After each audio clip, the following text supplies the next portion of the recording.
Hey everyone, how's it going? Sasori here, bringing you a new fanfic with an ending to the channel. What if Naruto was forced to marry Sasuke as a woman? The ending of this fanfic could be part of a second season, so you know what to do to bring it to the channel. Like, subscribe, and comment. Enjoy! Chapter 1. Naruto's life was almost perfect at this point. They had won the war. Madara had been defeated. Suki was no longer a criminal ninja and Naruto was very close to achieving his dream of becoming Hokage. Kakashi had chosen him to be his successor. So what was missing? Well, more like who was missing. Suki. She'd gone on a journey of redemption. He'd asked to go with her, but she had told him, "You have nothing to do with my sins." Then, for God knows what reason, she had flicked his forehead and walked off. That was almost 3 years ago. "Hey, Kakashi-sensei. Sakura said you wanted to see me?" Naruto heads into the silver-haired Hokage's office. "Yes, you might want to sit down for this." Kakashi shakes his head. "That bad?" Naruto questions. "Well, I'm not sure that it's bad so much as unexpected." The sixth Hokage sighs as he looks anywhere but at Naruto. What's going on? Naruto was starting to get nervous. Well, the good news is Suki is back. She's fine physically. Emotionally, well, that's another story. He replies, "What's wrong with her?" Naruto demands to know. "The council is forcing her hand. I argued on her behalf, of course, but they are still rather uneasy about the thought of her returning to the village. The fact that she did a lot of good while traveling does help. It's not enough to reassure them that she's not going to become a female Madara later down the line, though." Kakashi continues. "So what happened? Are they seriously kicking her out of the village? She helped to save the world." Naruto growls. "No, they aren't kicking her out. They are giving her an option. They want insurance that if she snaps, someone will be able to stop her. As you are the only person that we know of who can match her in battle, that person would be you." His former sensei sighs. "I don't get it. So they want me to babysit her or something?" He asks in confusion. "I suppose you could look at it that way. They want you to be with her at all times. If she is to get a full pardon and be accepted back into the village, she has to marry. They want her to marry you. As her husband, you would be living with her. You could watch her. They'd feel safer." He states, "You're joking, right?" The blue-eyed man inquires cautiously. "I'm not." They are also rather fearful about the possibility of her restoring her clan. "I suppose they figure you two are far more likely to kill each other than to make babies. So that's another factor." He adds as an afterthought, "They want me to marry Suki, so she won't have kids?" Naruto snarls. "That is one of the major factors, yes. Unfortunately, it's out of my hands. You can both refuse, but she won't be allowed back into the village. They will also take her to trial at an international court and likely have her executed. They fear her that much." He frowns at the very thought. "So if I don't marry her, they are basically going to try to kill her?" The blonde seethes with rage. His eyes bleed red. His teeth take on a menacing sharpness, and the violent chakra of Kurama surrounds him. "That's about the size of it, I'm afraid. If it went to trial, I would argue for her and so would many of the people she helped on her journey. There's a chance we could prevent an execution, but she would still be exiled. It's unlikely that other ninja villages would risk taking her in. So her official career as a ninja would be over." He further explains, "This isn't right. She's been doing so much better. She helped people. Now they want to kill her or deny her the possibility of having a family. If it wasn't for her, they'd all be dead." Naruto was practically screaming now. "I know that. They know that. But yelling isn't going to change anything." Kakashi tells him, "Does she know?" The future Hokage looks at Kakashi. "She knows." The other man nods. "And the village is still in one piece?" Naruto couldn't believe this. Naruto had a hard time imagining that she had taken the news so well. This was Suki. She had a temper that could literally level mountains. He knew that if he was in her place right now, fur would be flying. Yes, she's been restrained for time being. She's immune to most poisons, but not to chakra blockers. Kakashi explains, "They darted her with chakra blockers. Is she okay?" Naruto demands to know. Naruto twitches. This was getting worse and worse. Bad enough they threatened her with a choice between her life and freedom. Now they were drugging her. What was wrong with these people? She's fine. Well, as much as can be expected given the circumstances. Kakashi replies, I want to see her now. Where is she? The younger man asks. She's at the academy. The kids are already out of school and Irika wouldn't be there this late in the evening. She's waiting for you. I told her that I was going to let you know about all of this. The council didn't mind her going to the academy since she can't use her chakra right now, and as I said, no one else is there at this hour. The silver-haired man explains. Thanks. Naruto races off towards the academy. Suki sighs at the academy. The brunette had found her old desk and sat down in it. It was funny. After all these years, she still remembered exactly where she sat that day. Suki had been minding her own business. Today was supposedly an important day. It was the day their teams would be assigned. The youngest Uchiha didn't particularly care who she was placed with. She just hoped that they didn't slow her down. Her only concern was making Itachi pay for what he had done to their family. That night was always on her mind. She had to get stronger so she could avenge them all, and her family could finally rest in peace. What are you doing? Sitting on the desk. Loser. Suki remembered saying as she saw a blonde sitting on the desk. Well, more like crouching. He was looking at her so intensely. He seemed almost angry, but more frustrated than anything. Well, he was glaring at her, so she glared right back. What's so special about you, anyway? Why do they like you? You just ignore everyone. He'd asked her. They're stupid. I'm not. That's why I'm special. Now, get out of my face. She growled at him. That's when someone pumped them together. Their lips connected. It was known as the kissing incident and would later become one of the Academy's greatest WTF moments. They were both in shock. Their eyes had widened to comical levels. Quickly, they broke apart and pretended to gag. Naruto had to race out of the classroom. Most of his male classmates weren't happy that he stole Suki's first kiss. Serves him right. She watched as the other boys chased after him with pleasure. Finally, they were being useful. Though the youngest Uchiha couldn't help but bring her hand to her lips, they still tingled from the kiss. It was a strange feeling, but a good one. She tried to shake it off. It hadn't been a real kiss. Their lips smashed together and their teeth had clashed more than anything. So why did it still feel good afterwards? She couldn't help but laugh at the memory.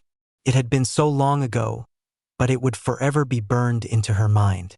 While she had been furious about the incident back then, it was now one of her few happy memories. You're laughing. After what Kakashi told me, I didn't expect that. You okay? A few minutes later, Naruto cautiously approaches her after opening the door. Naruto was honestly stunned. He'd never actually heard Suki laugh before in a way that wasn't psychotic. It sounded like bells when she was actually happy. She'd always had an amazing voice. It reminded Naruto of Silk. He remembered as a kid purposely trying to piss her off, just to get her to talk more. So maybe he shouldn't be surprised she had a beautiful laugh. I was just remembering something. Did Kakashi tell you everything? She asks cautiously. That the council wants to force you to marry me or they'll try to get you executed after some rigged trial. Yeah. Why'd you want to meet at the academy anyway? Naruto asks, trying to lessen the tension in the room. I thought it was fitting. This is where it all began. This is where we met. So I figured it would be a good place for closure. She informs him. Closure? Wait, you don't think that I'm seriously going to let them execute you, do you? She was out of her mind. No, I know you won't let them. You'll try your best to save me. It is what you always do, no matter how stupid it is. But in the end, you'll lose this time. This isn't the battlefield. This is politics. You don't know how this game is played. I do. I might as well pick out my gravestone. She mutters. She smiles grimly. It was what he would do. Naruto was a force of nature. He actually believed in happy endings. The blonde seemed to think he could make everything right just through sheer force of will. And so far, that had largely worked for him. Not this time, though. She just wanted him to accept what was going to happen. But she didn't want him to blame himself. Knowing Naruto, that was a very real possibility. Naruto growls. His eyes turn red. The whisker marks on his cheeks grew more jagged, and his teeth sharper. Suki could feel the menacing edge to his chakra now. That had apparently been the wrong thing to say. Naruto, calm down. Suki had the gall to tell him, I don't want to hear you talk like that ever again. Your dying is not something to joke about. He hisses in outrage. Naruto, get off of me or we will both meet our deaths together. She warns him, no, you need to listen. I'm not going to let you run off again before I've said what I have to say. The blonde thunders at her. Fine, just say it. Suki relents and turns her head away from him. She was not going to look into those beautiful blue, accusing eyes. This is going to sound really strange, considering everything. Naruto begins. PFT, please. When have we ever been normal? She encourages him to continue in her own unique way. Yeah, while we are on the subject of being normal, I have my new arm. It's a little weird since his skin was darker than mine, but it works the same as my old one. I asked Tsunade to keep your replacement arm, just in case you changed your mind. He trails off. I don't want it. She shakes her head. Why not? I swear it hurts at first, but you've had much worse. Take some getting used to, but eventually you won't be able to tell the difference. Well, except for coloration. Yeah, it's gonna look really weird compared to the rest of your skin tone. You've never really cared about your looks before though, so I don't think that would matter. He reasons. Naruto, you are babbling. What were you going to say? She asks in amusement. You don't have to go through the trial. We could, you know. He says. I'm not sure, but I think you just proposed to me. Suki blinks. Yeah, sorta. I mean, if it's that or risking you dying, I'm going with the marriage option. I mean, they clearly just want us to live together so I can watch you. That's not so bad. It's not like they actually care if we are together. He says, so you are asking for a legal marriage that is essentially nothing more than playing house? Suki was now looking at him like he had grown a second head. Something like that. I mean, if you are okay with it. He tells her, I'm not okay with it. After everything that I put you through, I can't steal that from you. I can't steal your chance at a real marriage. I can handle the trial. If I lose, that's fine. I've made my peace with it. You should too. She answers softly. It's not stealing if I'm offering. Besides, what if I don't want a real marriage? I want you to live. I'm not losing you after everything that happened because of a bunch of old cowards trying to get you executed on a technicality. You've done so much good since the end of the war. You've more than paid for your crimes. They shouldn't keep punishing you. He murmurs. He'd never understand it. How could she make him want to strangle her and protect her at the same time? Well, he knew. It was because she was Suki. The blonde hadn't seen her in a couple of years, so he takes this chance to drink in the sight of her. Her hair was longer now, reaching well past her shoulders and black as night. Suki's skin was an exotic ivory cream color. Her eyes were darker than coal without the Sharingan and framed elegantly by her long lashes. Even without an arm and knowing that she was just as likely to kill them as look at them, she still had a flock of admirers. Do you realize how messed up we are? I tried to kill you and now you are proposing to me. Me, the person who caused you nothing but pain since you were kid.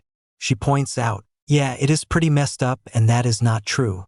You haven't just caused me pain. Yeah, it hurt when we left. Yes, our fights were vicious, but it wasn't just pain.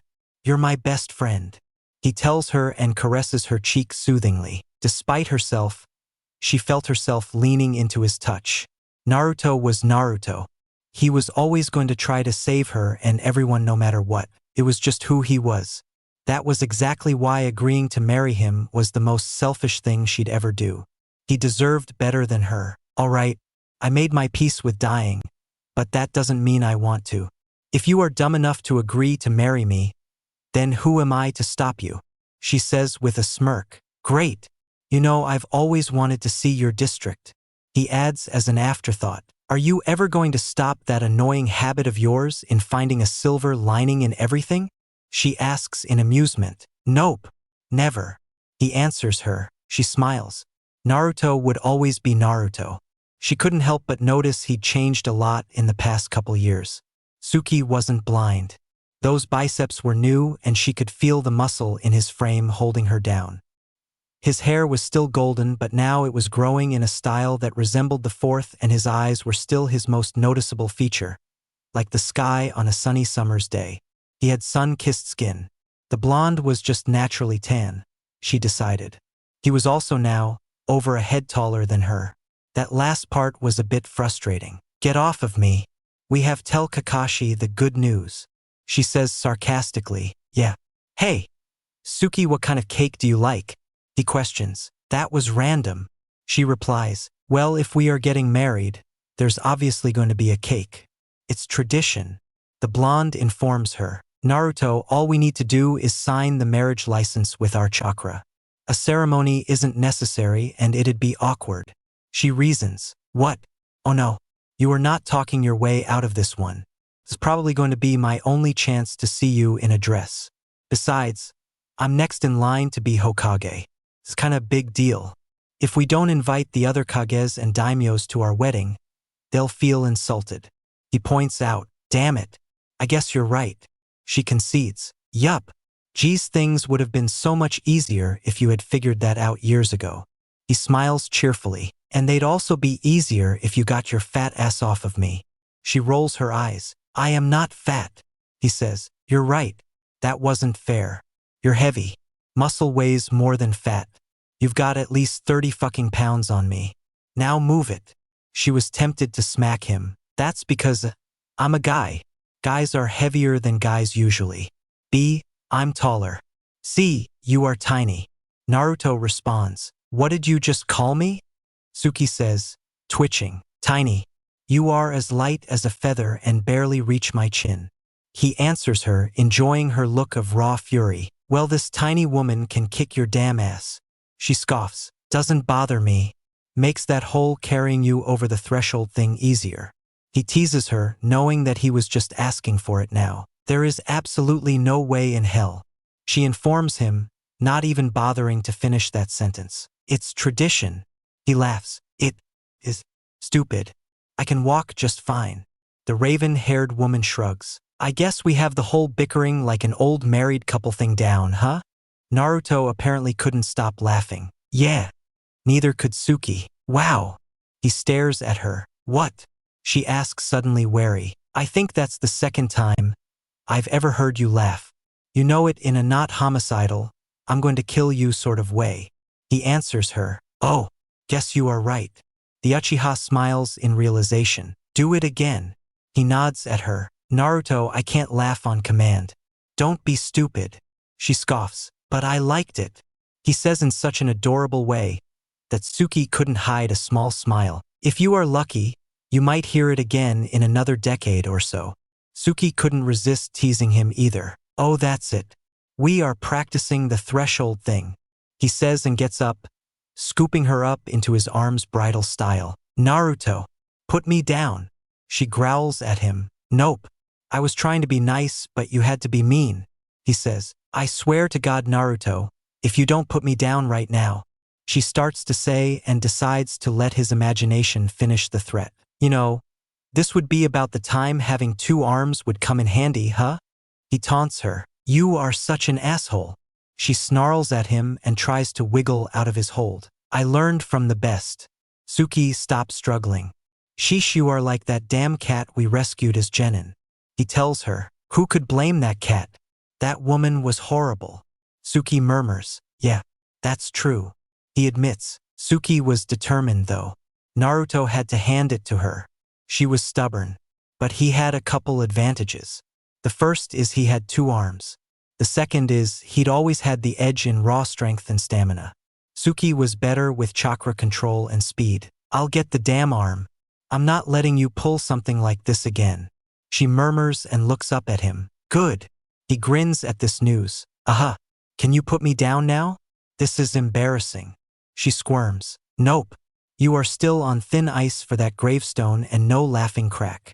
He informs her. Suki sighs. Naruto was the most stubborn person she'd ever met. Screw it.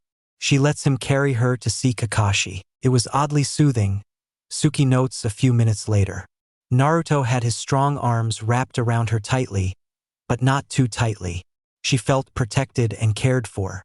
The last Uchiha was beginning to remember why she had enjoyed piggyback rides with Itachi as a child. See? It's not so bad, is it? He asks once he realizes that Suki had finally stopped struggling against his hold like a cornered cat. Suki had long ago discovered that Naruto's was like a furnace. He was always so warm, which was a welcome respite from the unforgiving winter winds that were currently blowing on this cold night. His scent was also reassuring somehow. She never did identify what it was. The brunette had just decided to file it under the category of earthy. It was purely Naruto. It's okay, she murmurs. Naruto shakes his head and walks into Kakashi's office. Kakashi blinks but chuckles when he sees Suki being carried bridal style by Naruto. Well, he supposed that deep down he had always known the two would end up killing each other or screwing like rabbits. It was a pity that Jiraiya was dead. He was certain if they ever actually acknowledged their feelings went deeper than friendship, it would have given the man great material for a new book. With Suki's Sharingan and Naruto's shadow clones, it'd make for an exciting read. I take it that there's going to be a wedding? He asks. Yeah, definitely the most unconventional marriage proposal ever. But Suki agreed to get the arm. He says cheerfully, probably because she couldn't get out of your hold without it. Kakashi muses. Exactly. Suki agrees. Do you want the arm before or after the wedding? The silver-haired ninja asks. Definitely before. Naruto's got this dumb idea that he's going to carry me over the threshold. She says, well, it is tradition. Kakashi replies, exactly. See? Naruto says smugly, I'm surrounded by idiots. Suki sighs, I don't know why you are protesting. You seem rather comfortable. Kakashi muses, fireball jutsu. Suki says and blows a fireball at Kakashi. You are going to have your hands full with her. The Hokage says, yeah, I know. Naruto replies, HMPF. Suki says and tilts her head to the side, not looking at either of them. Well, if you are getting a new arm, that's going to take several months for you to get used to it. So I wouldn't say the wedding would be until June at the earliest. I suppose it does give you plenty of time to plan and try to figure out how not to kill each other. Kakashi observes, yeah, guess so. Better start packing up my stuff. Naruto mutters, and you are not wearing orange to our wedding. Suki informs him, what's wrong with orange? He asks, seriously? You have to ask that? Well, at least one good thing will come out of this. You'll have a better wardrobe, she says and smacks her forehead. Kakashi chuckles. Some things never changed. Suki and Naruto were always going to fight like cats and dogs. It didn't matter if it was over something trivial such as fashion choices or something as important as the fate of the Leaf Village. It was just a fact of life. He had no idea how they weren't going to kill each other. One thing was for damn sure though, the Leaf would never be the same. Chapter 2. That's it? That's all you are taking? Suki raises an eyebrow as Naruto was pulling along one suitcase into her. Well, their district. Yeah. I mean, other than clothes, I don't really need anything. I figure you already got furniture, food, and the other important stuff. He shrugs. Oh, that was surprisingly smart of you. She muses. Hey, what's that supposed to mean? He demands. That normally you aren't much of a planner. You tend to rush into everything without thinking, much like this marriage. The last Uchiha smirks. Suddenly, Suki feels herself stopped. Naruto had grabbed her hand. The blonde pulled her close to him and looks at her with a very serious expression. The brunette actually had to look away from those intense blue eyes, staring her down. I did not rush into this without thinking. I thought about it, just not very long. I wasn't going to let them hurt you. He smiles at her sincerely. She bites her lower lip. Suki honestly didn't know how to respond to that. She could tell that he meant it. He was Naruto. The man would do anything to protect his friends, and this apparently included walking down the aisle with her. It seemed. You're right. That was... I shouldn't have said that. She couldn't help but feel a little guilty at her cruelty. Damn it. Her default mechanism was to shove Naruto as far away as possible. If he had any common sense, he would have let her go years ago. She just kept hurting him, but he didn't. No matter what she said or did to him, Naruto seemed to have an endless supply of forgiveness in him. She didn't know how he did it. It's okay. I know you didn't mean it. You are just doing what you have always done. He says, and what's that? She asks cautiously. Try to push everyone away, especially me. I know why you do it. I completely get it. You don't want to get close to someone and lose them, like you did with your family. But you need to get it through your head that I'm not going to let you push me away. So you can be as sarcastic as you want, it's not going to work. I'm not going anywhere. He nods vigorously. That was surprisingly insightful of you. Who are you and what have you done with Naruto? She half laughs. Very funny, he says, twitching. I thought so. Suki smiles smugly. I probably should have checked to make sure that you weren't an imposter when you laughed. Twice. Naruto swats her lightly. All right, I deserved that one. Not bad, though it took you a while to come up with that one. Suki didn't even bother to trying to dodge the swat. It still counts. He replies, yes, it does. So, this is our district. Suki informs him once they head inside the Uchiha district. Wow, your family must have been pretty big. This is practically a mini village. Naruto blinks. We had a couple hundred members. She informs him. So which one is your house? The blonde looks around in awe. This one. She leads him to the house in the center of the district, and the only one that looked like a human had been inside it for years. It's nice. Normal. Not what I was expecting, really? He murmurs. What were you expecting? She glares at him. I don't know. I guess a castle, an iron fence, and maybe a moat with the alligators. Naruto laughs more nervously than Suki would have liked. You've been watching too many horror movies. She scoffs. Maybe. He admits and follows her inside. So you can take whatever room you want. Well, except for Itachi's or my parents' rooms. She adds as an afterthought. Yeah, I think I'll skip those rooms. I mean, your brother was amazing and I'm sure your parents were too. But I don't want to sleep in a room where there might be ghosts. Naruto shivers. You don't actually believe in ghosts, do you? She shakes her head in disbelief. Suki, we've seen people brought back from the dead, talking animals, and we can literally crush mountains. I think ghosts are pretty easy to believe in when you consider all the things we see on a daily basis. He reasons. Well, when you put it like that, maybe you have a point. She shrugs. Clearly the thought of ghosts didn't frighten her in the same way it did the blonde. So for bedrooms, 2 of which are guest rooms, 2 bathrooms, a kitchen, attic, library, den, laundry room, storage room, training room, and a living room. Damn pretty big house, he says. Sometimes our grandparents or cousins would stay over, so we needed the guest rooms. Suki says, what were your grandparents like? He asks. Inseparable. Suki didn't need even a second to answer that question. Oh, well, good for them, he says with a smile. My grandmother was very kind. She enjoyed baking with my mother and dressing up for my grandfather. My grandfather enjoyed my grandmother's company and taunting father. She elaborates. Naruto blinks. That was the most he'd ever heard Suki talk about her family, other than Itachi and the massacre ever. He didn't want to interrupt her and risk the brunette closing herself off again. Anyway, you hungry? It'd probably be a good idea for you to eat something other than ramen once a month or so. She mocks him. Hey, ramen is awesome. He protests. I honestly don't know how you stay healthy when all you eat is that cheap garbage. It has no nutritional value whatsoever. The last Uchiha continues. It does so. But yeah, I'm a little hungry. He admits. Why don't you unpack? I'll make us something. She suggests. Wait.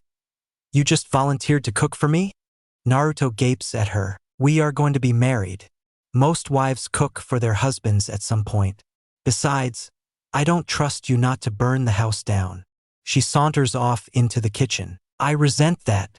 I can cook. He flails. Aha, and I'm really Sakura. She calls out. Naruto shakes his head and starts unpacking. Plus, he couldn't deny that he was interested to see Suki's house. She was just so private. They said you could tell a lot about a person by their house. He decides to explore. He found Suki's room easily enough. It had the strongest traces of her scent and chakra in it.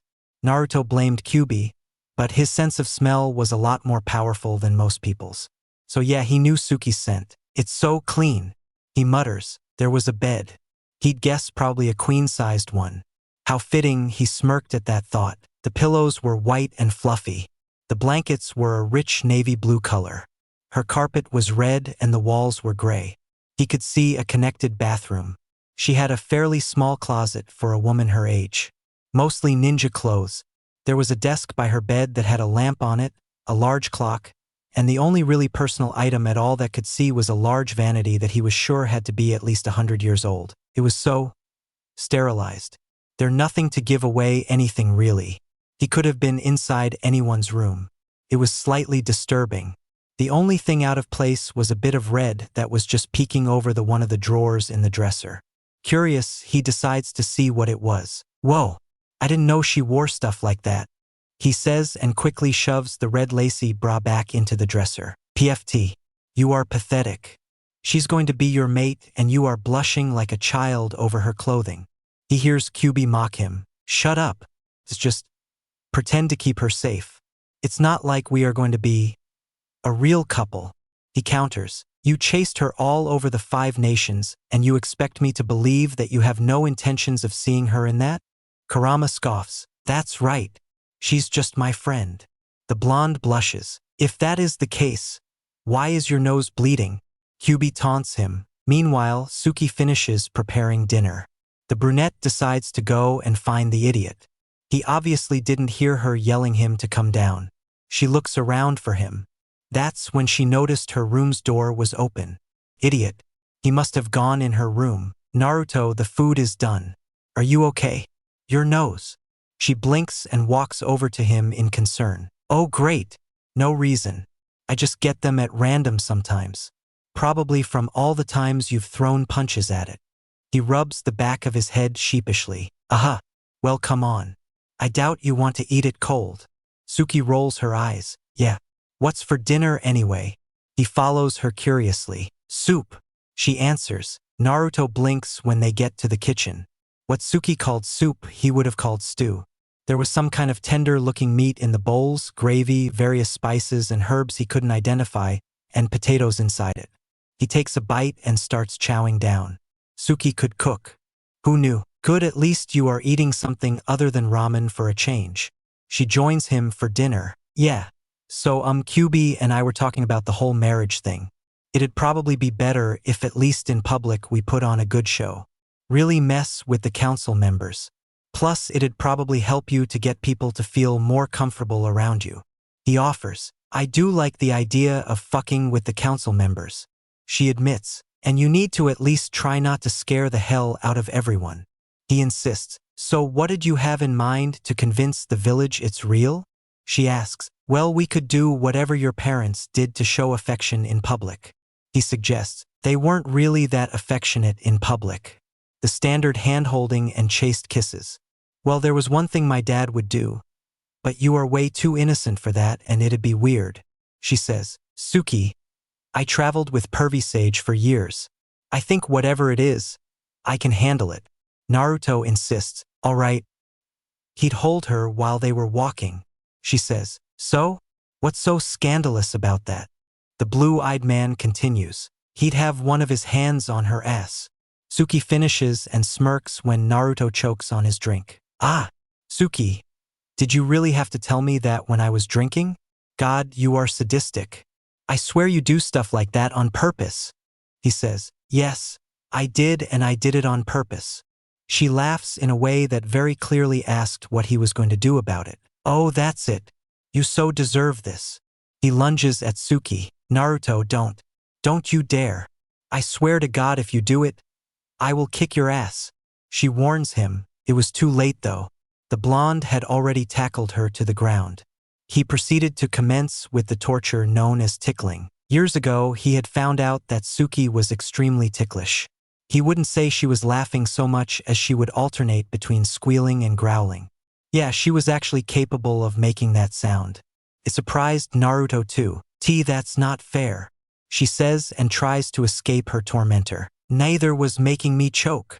He counters and continues tickling her. The next day and many destroyed pieces of furniture later, Suki and Naruto go to speak with Tsunade.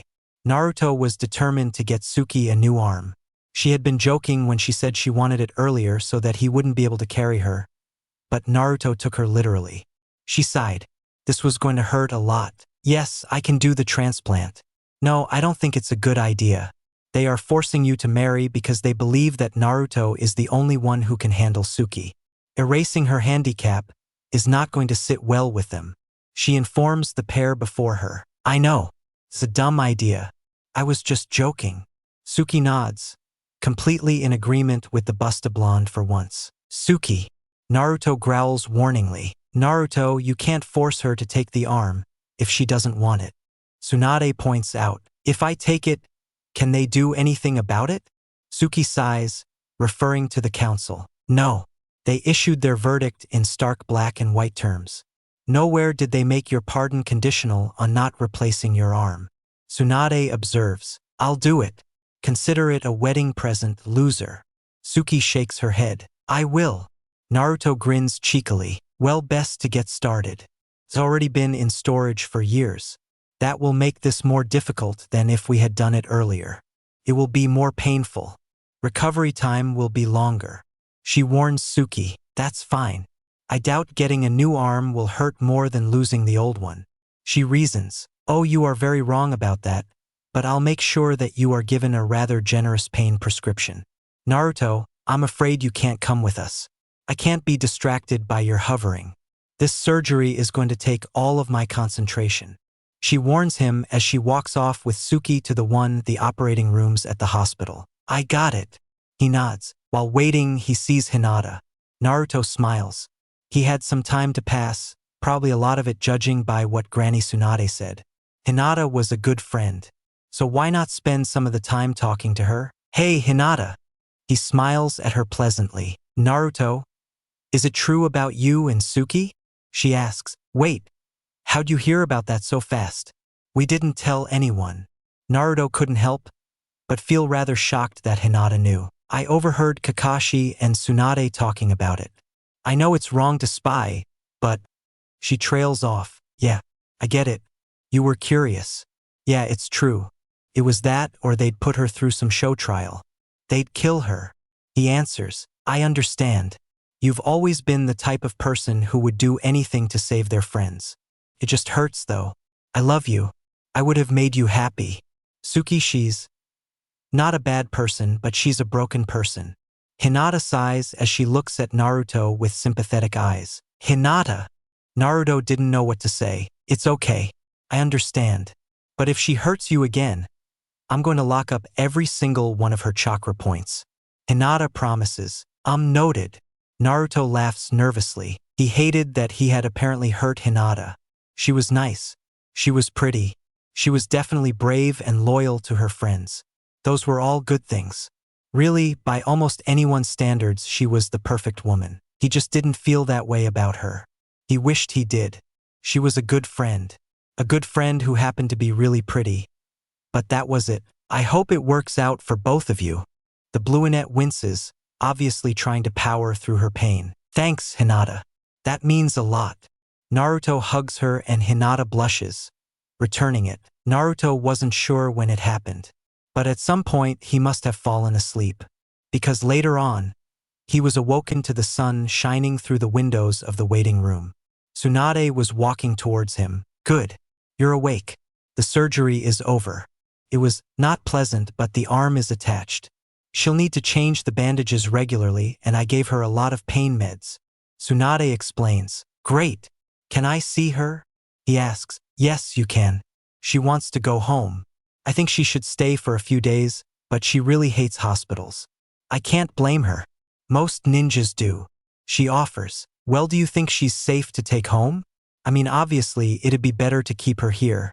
Would it be dangerous to move her, though? He questions. No, it's not dangerous to move her. Make sure to keep those pain meds in handy. She's going to be in a lot of pain for a while. Tsunade warns him. All right, got it. I'll go see her. He races into Suki's room. Hey! Naruto tries to keep his voice low. Don't hey me. Get me out of here. Suki grumbles. I guess you are okay. You're as bossy as ever. He laughs. I mean it. She warns him. All right. Tsunade said I could take you home anyway. he says and scoops her up into his arms. Suki gives him a look like, "You've got to be kidding me. Not this again. We said we were going to make it look real. What's realer than bridal style?" He smirks. "All right, you have a point." She admits and settles into his hold. He carries her out of the hospital. They were getting a lot of looks. It was to be expected, really. At some point, Suki had buried her face into the crook of his neck. Naruto knew that she was blushing. Her skin was too warm not to be. He sets her gently on the couch when they got home. Naruto knew Suki. She was stubborn. The brunette would never admit to being in pain. So he might as well make the offer. "I could rub your arm for you. I know it made mine feel better. Stimulates the blood flow." He explains. "Okay." She agrees, and that's how Naruto knew she was in a lot of pain. Suki almost never agreed to help. "It'd be easier if you laid in my lap," he says. Shockingly, Suki did exactly that. Naruto smiles. He blamed the pain meds. That was why Suki was being well less stubborn than usual. He was sure. But he wasn't going to argue. He starts rubbing her arm and telling her about his travels with Jiraiya. 2 out of the 3 Sannin are perverts. The third is an alcoholic with a gambling addiction. Suki muses. "Yeah. It seems like if you make it to 30 as a ninja, you are guaranteed to go at least a little insane." Naruto admits and continues the massage. Better Jiraiya than Orochimaru though," she says. "You never really told me anything about your time at the Sound, your travels with Team Hawk, or even your more recent journey," he says. "I guess if you want to swap traveling stories. The last 2 are the best to start with." She sighs. Naruto seemed to accept that for a while anyway. The blonde was just so happy to have his friend back and eager to share his stories, that he didn't seem to mind that Suki was far more selective in what she'd tell him. The fact she was opening up to him at all was amazing. And then, for some reason, she tried to steal my toothbrush, but she grabbed Suigetsu's by mistake. Suki finishes. "What did she want with your toothbrush anyway?" Naruto looks at her in confusion. "I don't know. I don't want to know." Suki answers him. "Yeah, I guess some things are better left unsaid. How's your arm feel?" He glances over at her new limb in concern. "Better. I think it's mostly the pain meds. The rubbing helps." She admits. "That's good. You know, I think this is the longest we've ever talked without trying to punch each other." He states. Don't ruin it." She murmurs and yawns, closing her eyes. "Suki?" he asks. He didn't get any response. She'd actually fell asleep. He smiles and carries her upstairs. Naruto gently sets her down on the bed. He was about to pull away to leave when he felt her use her good arm to tug him down on the bed. "Don't leave," she mumbles in her sleep. "I won't," he promises, shocked by her sleep talking and grabbing. Sleeping Suki seemed to believe him because she relaxes. She curled up against Naruto. The brunette cuddled up to him in such a way that it looked like she was trying to burrow into him. He smiles and wraps his arms around her. Sleeping Suki was a cuddler, it seemed. Oh, he was never going to let her live this down. Suki was in that strange place, halfway between dreams and being awake. She was aware that she was warm. She was comfortable. The brunette just didn't realize it was because she was snuggling Naruto. If she had, her face would have turned as red as one of her beloved tomatoes. Chapter 3. Suki woke in the morning, feeling oddly comfortable. She was so warm and her bed felt so firm. She liked a firm bed. As she slowly began to wake up, she realized something was wrong. "What the?" she mumbles sleepily. Her pillow was moving. Pillows were not supposed to do that. It was subtle, but it was steady. A gradual up and down motion. She cautiously opens her eyes and soon finds out why. Her head was on Naruto's chest. It was his breathing she felt. Now that she thought about it, that did explain the steady thump-thump that had lulled her to sleep the entire night. She had thought that she'd been dreaming, but she hadn't been. That was just the sound of Naruto's heartbeat. Better get out of his arms before he wakes up. I'll never hear the end of this. She tries to wiggle out of his hold. She frowns. Naruto's embrace was a powerful thing, it seemed. No matter how much she squirmed or tried to move his hands, he wouldn't budge. It was like trying to move a mountain. Despite this, it was never crushing. She wondered about this contradiction, but decides it didn't matter. What mattered now was getting out of his arms before he woke up. Are you ever going to stop doing that? He looks at her. Damn it all to hell. He was awake. How long had he been awake? Had Naruto been faking being asleep? That might explain his strong hold. Stop doing what? She asks, trying to run away from me. It's annoying. He teases her using the word that Suki had often used while they were genin. Your chasing is even more so. She taunts him. It wouldn't be annoying if you didn't run in the first place. But you know, before we go out and commence with Operation Screw with the council, we should probably practice. I mean, it'd be awkward if we weren't used to the whole PDA thing. No one is going to believe it if we looked shocked. Plus, there's the fact that you don't know how to be nice and flirt. He adds as an afterthought, excuse me? She raises an eyebrow. It's not a big deal. You are just used to being chased. I doubt you even know how to flirt because, well, you've never had to. He explains, I know how to flirt. I just choose not to. She scoffs. They have to believe that we are lovers. Naruto continues, and you don't think that I'm capable of faking it? She states, pretty much, yeah. He answers, that sounds like a challenge. Suki muses, what? No, I didn't mean it as a challenge. I'm just saying. Naruto doesn't get to finish his sentence, as Suki had now moved to sit in his lap and wrapped her arms around his neck. I'll prove that I am fully capable of flirting. When I want to. She informs him, okay. The blue-eyed ninja knew better than to argue with Suki when she had that look in her eye. Oh, that eyelash thing was new. Suki had lowered her lashes and was giving him what Naruto could only call a seductive look. Jiraiya had called this tactic bedroom eyes. Suki had always had gorgeous eyes and seemed more than willing to use this to her advantage. She leans over. He can feel her breath warm on his ear, her lips brushing against it. The busted brunette was straddling his waist in a rather suggestive fashion. I want you, she murmurs into his ear in a breathless voice. Naruto was speechless. Fuck. Shit. God damn it. He didn't know that he was capable of getting hard that fast. Where the hell had she learned how to do this? Take it back. You are very good at F-faking it.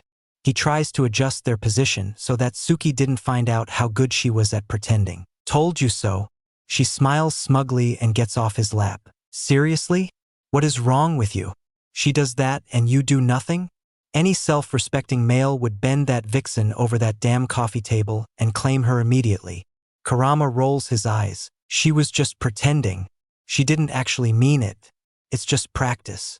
Naruto tells him, just practice, my tails. One can't fake such desire. QBI argues, and it was at this point that Naruto cuts the link. But you know, I don't think that approach is really appropriate in public. Naruto says, probably not. I was mostly proving a point. She shrugs. So we need to work on things like hand-holding, kisses on the cheek, maybe on the mouth and holding each other. He says, the kissing on the mouth thing is going to take some practice. You are a horrible kisser. Your teeth practically knocked mine out at the academy. Suki smirks. Hey, that was an accident. That is not how I kiss for real. He protests. That's a challenge if I ever heard one. Kyubi says, be quiet. Naruto barks at him. Considering we are getting married and have to kiss at the wedding. God, I hope not. She continues taunting him. Oh, that's it. Naruto pins her to the couch. Suki wasn't proud of it, but she let out a startled meep. She hadn't expected him to pounce like a fucking lion or something. She mentally corrected herself, more like a fox. Foxes were good pouncers. She had seen a few animal documentaries when she was a kid and remembered thinking that it was cute. Naruto, she asks uncertainly, I'm going to prove you wrong. He captures her lips with his own, soft and warm. Her lips were soft and warm. Naruto heard Suki gasp. That was all the opportunity that he needed to deepen the kiss. Suki's kiss tasted like red wine and chocolate, he decided. Wanting more, he decided to explore her mouth further. By gliding his tongue across hers and mapping her mouth, he must have shocked the hell out of her because for about 15 seconds, she just laid there stunned. But after a while, he felt her tug on his hair and pull him closer with her original arm. It looked like she was still pretty ginger about using the other. NHH. He hears her moan into the kiss as Suki returns it. For once, Suki wasn't running away from him. She was actually trying to get closer to him. Even more shocking, she wasn't fighting for control of the kiss.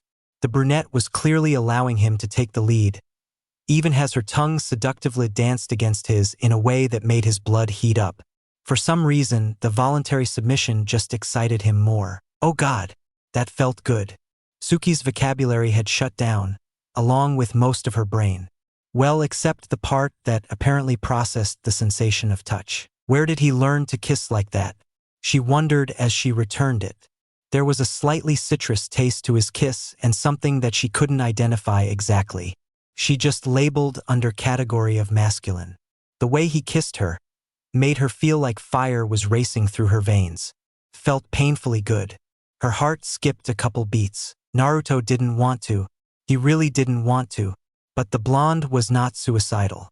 If he kept going, Suki was bound to notice his arousal. She'd probably punch him for that. Whoever came up with the phrase, hit like a girl, had clearly never met Suki Uchiha. So, still think I'm a bad kisser? He taunts her. Well, you are better than you were back then.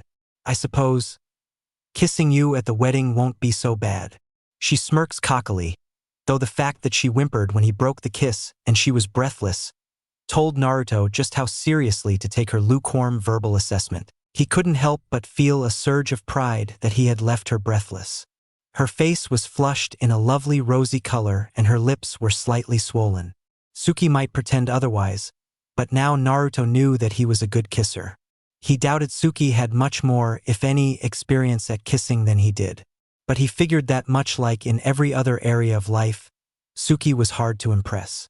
So if he could impress her, he must be a damn good kisser. You think you are up for a walk around the village? Maybe go see a wedding planner? It's okay if you aren't. I know your arm has to be hurting you, he suggests. I'm up for it. Just let me get changed. She heads upstairs to get something. Yeah, good idea, Naruto says and races off to change as well. A few minutes later, Naruto and Suki head off into the village. Everywhere they went, people were looking at them. Suki surprised Naruto by taking his hand first. You want to go to the flower shop first? Ino's the biggest gossip in the village. He leans down and brushes his lips against her ear to make it look like he was whispering sweet nothings to her. Good idea. Make sure to put on a hell of a show for her. She agrees and walks with him. Hey, Naruto. Ino smiles at him, but she blinks when she sees Suki. Hey, Suki. What brings you guys here? The blonde woman asks. We wanted to look at some flowers. You know, every wedding has to have flowers. Naruto beams. No way. You too? She asks. MHM. Suki nods in confirmation. How'd that happen? The other woman asks stunned. Well, Naruto pauses. They hadn't come up with a good bullshit love story yet. Suki, though, didn't hesitate. He found out that the last Uchiha could be extremely creative when she wanted to be. He was frankly stunned at the story she pulled out of thin air. I realized while I was away from the village that Naruto never gave up on me. He was never far from my thoughts. I tried to break our bond, but he wouldn't let me. I couldn't let myself. I tried to break it, thinking if I was away long enough on a journey of redemption that the feelings would go away or he would fall in love with someone else by the time I got back. But he waited for me. Suki begins and notes the stars appearing in Ino's eyes. Oh yeah, she was buying this. And then what happened? She giggles. We were training and somehow the heat of battle became something more. We've been keeping it a secret because we didn't know how the village would react. But Kakashi has decided to approve of our relationship and help soothe over any worries that the others might have. So we decided there's no reason to hide our love anymore. Suki smiles at the other woman. Yeah. Suki was a genius. Naruto always knew that, of course, but damn, she had just completely made that up in under a minute. Wow. He was probably going to need to get her to write that down and memorize it for future reference. That's so romantic. I'm really happy for you. So what kind of flowers were you interested in? She asks happily. Suki, to her credit, looks at Naruto. The brunette looks at him as if he was really her lover and she wanted his input on the flowers. Naruto rubs the back of his head sheepishly, like he knew anything about flowers. We were just, Gonna browse and see what we liked. He offers lamely. Oh sure. Well, let me know if you need anything. The blonde ninja nods her head at them energetically. We will. He grins and leans down to whisper something in Suki's ear again. Don't freak out. You said to put on a show. He mutters. I won't freak out. She promises. All right. Naruto slowly slides his hand down her back and over her ass, grabbing it firmly. Suki somehow manages not to jump. Whatever she had been expecting, it hadn't been that. Damn, Naruto wasn't afraid to go for it either. His touch was confident, to put it mildly. It's a good thing you warned me, she whispers to him. Naruto couldn't believe that Suki hadn't chideried him yet, to be honest. He'd never touched a woman like he was touching her now. He was sorta mourning the fact that Suki had traded in her shorts for pants a few years ago. Yeah. Well, I didn't want to get chideried or something. Naruto whispers back. Jiraiya would have said something stupid at this point like, baby got back. Despite his limited experience, he realized that Suki definitely had a nice ass. If she took after her mother, he could understand why Suki's father had been so grabby. Is she looking? Suki murmurs. Oh yeah. Her eyes are about to pop out of her head. Naruto assures her. Mission accomplished then. You can take your hand off now. Suki nods at him. What? No. We want to make it look as realistic as possible. So the longer we are seen touching and stuff. He trails off. You're right. Suki admits, though Naruto could see that her cheeks had taken on a slight blush. You mind picking out some flowers? He asks. Roses are traditional. Red, white, and yellow. She answers. Yellow. Didn't see that coming. Naruto mutters. Same color as your hair. Thought it was fitting. Suki replies. Didn't figure you for a romantic. He laughs as he places their order with Ino. I can be when I want to be. She shrugs. Good choices. How soon do you want them? Ino smiles at the happy couple. Place them on back order. We can't get married until my arm adjusts. Suki frowns at her bandages. Oh, all right. Yeah, sure. No problem. The bubbly blonde giggles. Thank you. Suki smiles at the other ninja as if this was all perfectly normal. You want to go get some lunch? Naruto glances at Suki. Sure. Suki says and kisses Naruto's cheek. Great. To the ramen shop. He laughs. Some things never change.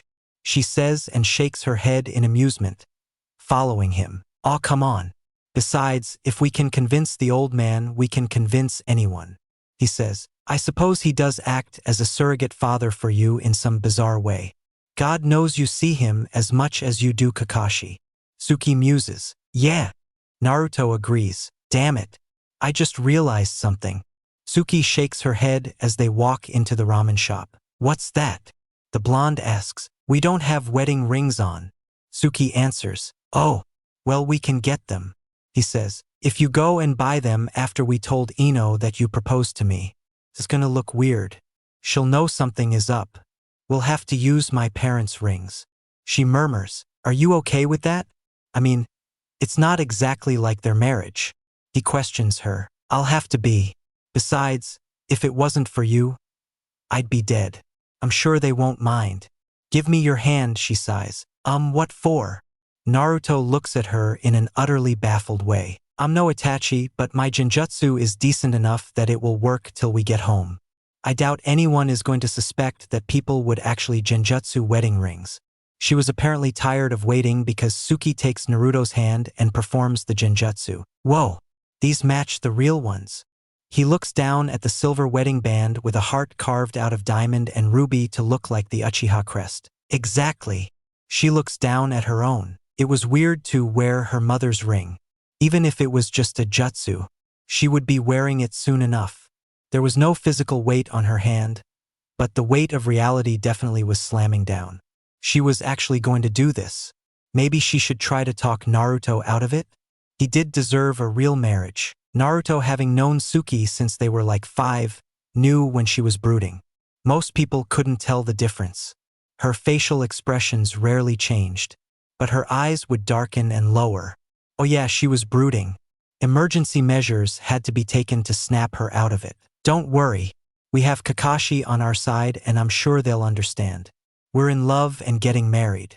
They'll be happy for us, once they get used to the idea. He nods at her as suddenly everyone within hearing range was staring at them. Yup, that had snapped her out of it. At first, he saw that she more than a little angry he had pulled that without a warning. But Suki, being a good ninja, was used to having to adapt quickly. She wraps her arms around his neck and leans in to whisper something into his ear. If you ever pull a stunt like that again without warning me, I'm going to strangle you. She warns him, but she kisses his cheek and leans her head into his to make it look like she was seeking reassurance from her lover. I had to. You were brooding. It got you to stop, didn't it? He asks her quietly. I was not brooding.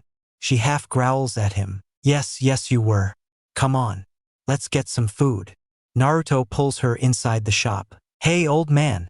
Can you get me some ramen, a milkshake, and a salad with extra tomatoes for Suki? Oh, Suki, what do you want to drink, by the way? He asks. I'll just share the milkshake with you, she says. All right. Yeah, that's it.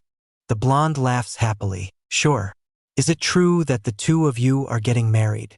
The shop owner was openly gaping at them. Suki, ever dramatic and stoic as ever at the same time, just raises her hand. She was showing him her wedding ring and everyone else that happened to be looking from their table. The old man blinks. Yeah, it took us a while to realize why she couldn't kill me and I couldn't give up on her, but we finally did. It's love. I think it was mostly because we were so young when everything happened. Naruto grins at everyone. You're still young.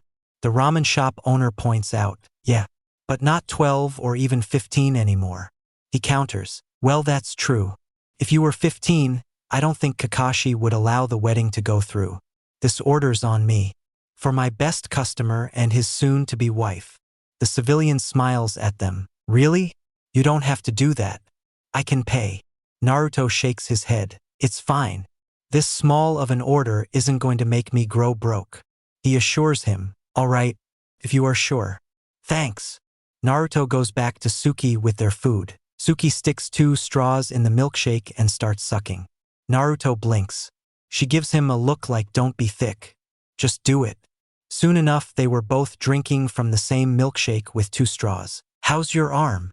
He asks after a while. I think I could use another pain pill. She admits and Naruto hands her one. Thanks. Suki smiles at him gratefully as she takes it. Did she say how long you had to wear the bandages? The blonde questions. 2 weeks.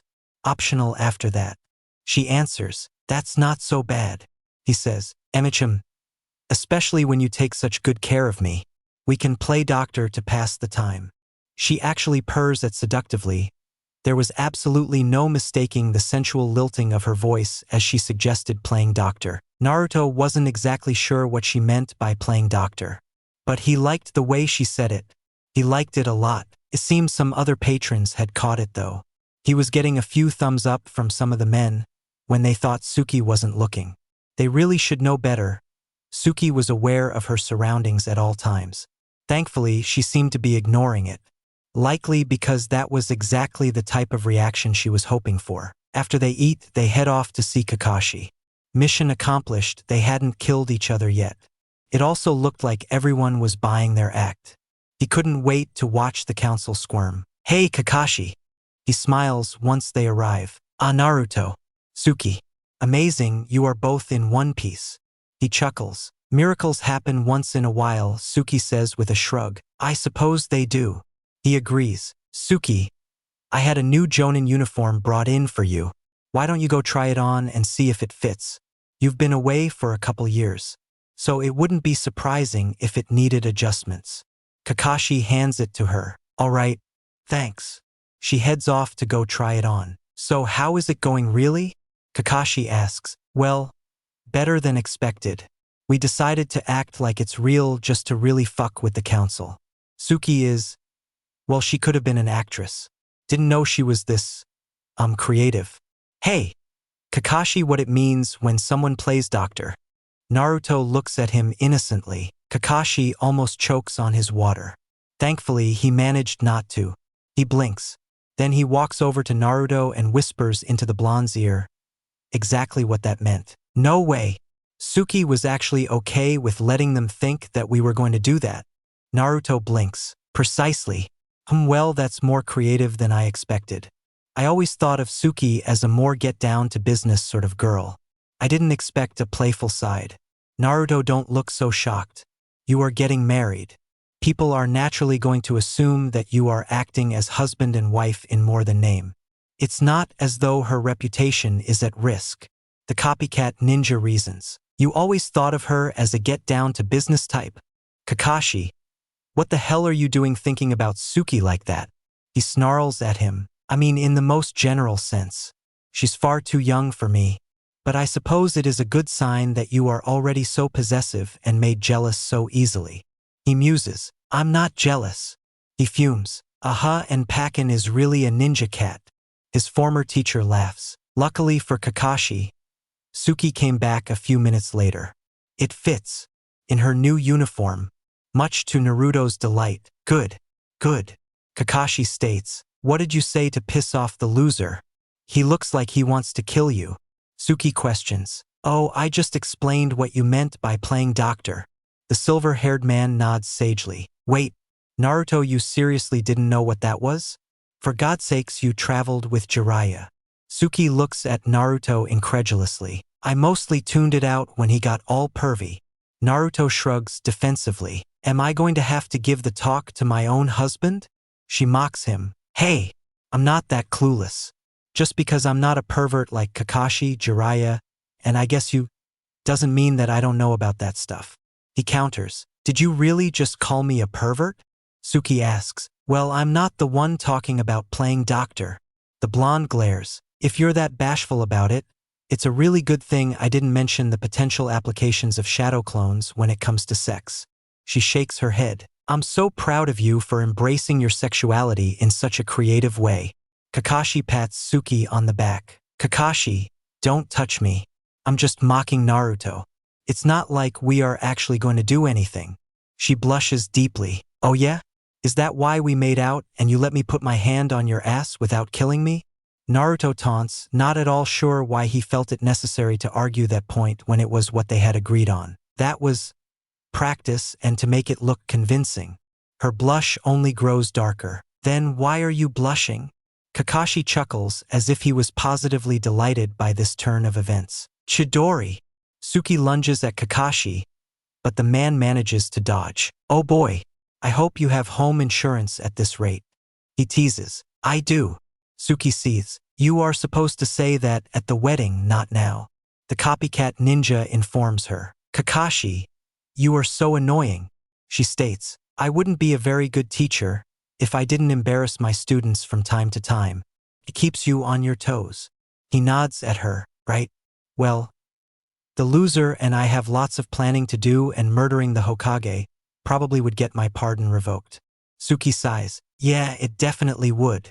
Kakashi agrees. Lots of planning, like what? The blonde asks. You're the one that wanted the ceremony. There's the invitation, the cake, the clothes, food, and other things. Suki was obviously in planning mode. Wow, I never thought you were one of those girls that daydreamed about her wedding. The blonde stares at her. I'm not. I'm just practical, and I know that weddings just don't happen. She snaps at him, feeling a bit embarrassed. Aha. Well, you're right, I guess. Let's get going. He says and leads the angry Uchiha off. Kakashi laughs when he sees Naruto's hand went straight to Suki's ass.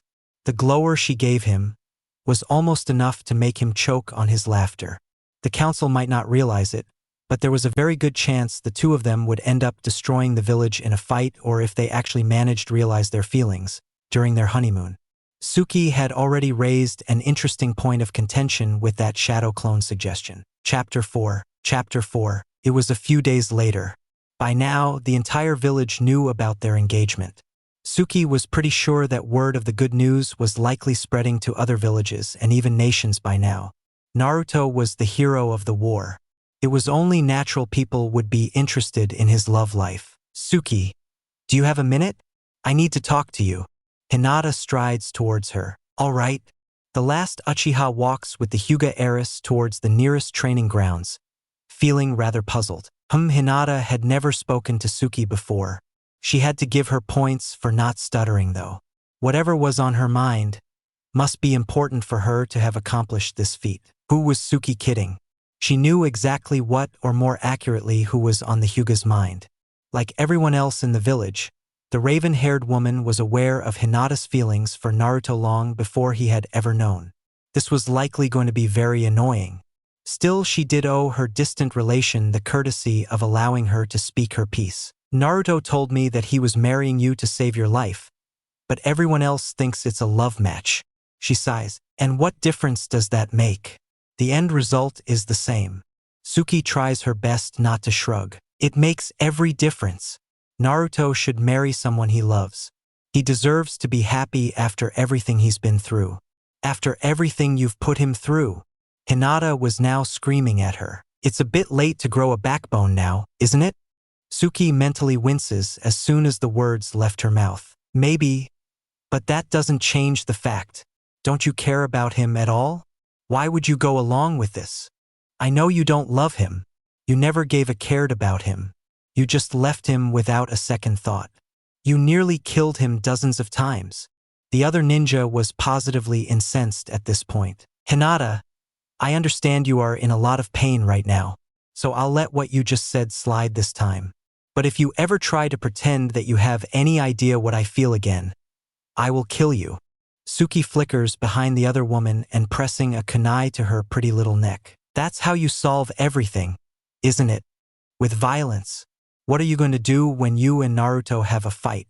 Take his other arm. She snarls. Well, look who found her spine. Just think, if you had done it sooner you could have had him.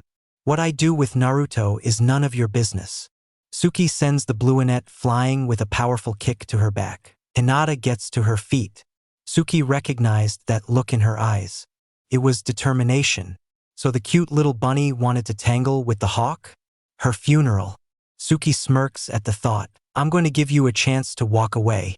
Naruto is marrying me of his own free will. Personally, I think he's just as stupid as you do for agreeing to it, but he did. He never meant to hurt you, and neither did I, Hinata. That's just the reality of the situation. Suki sighs, preparing herself for a fight. If need be, Naruto loves me. He doesn't love me as a lover, but he loves me as a friend. That's good enough for me.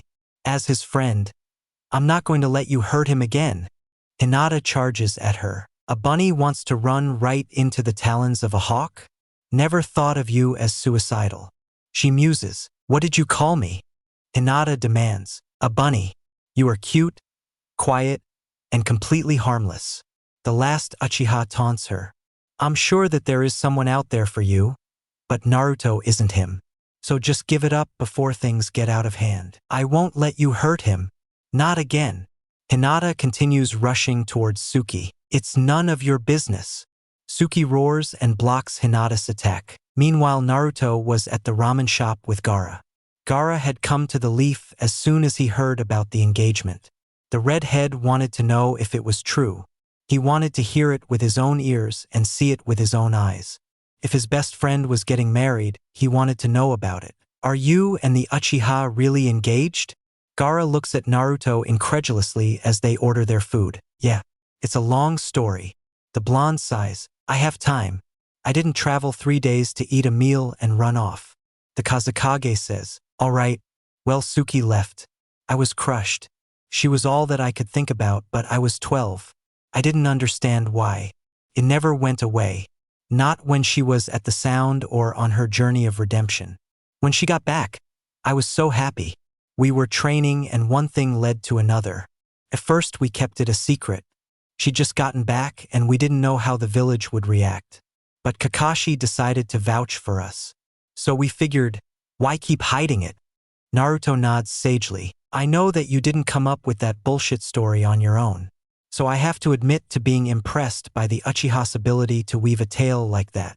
Gaara murmurs so lowly that only Naruto could hear it. What gave it away?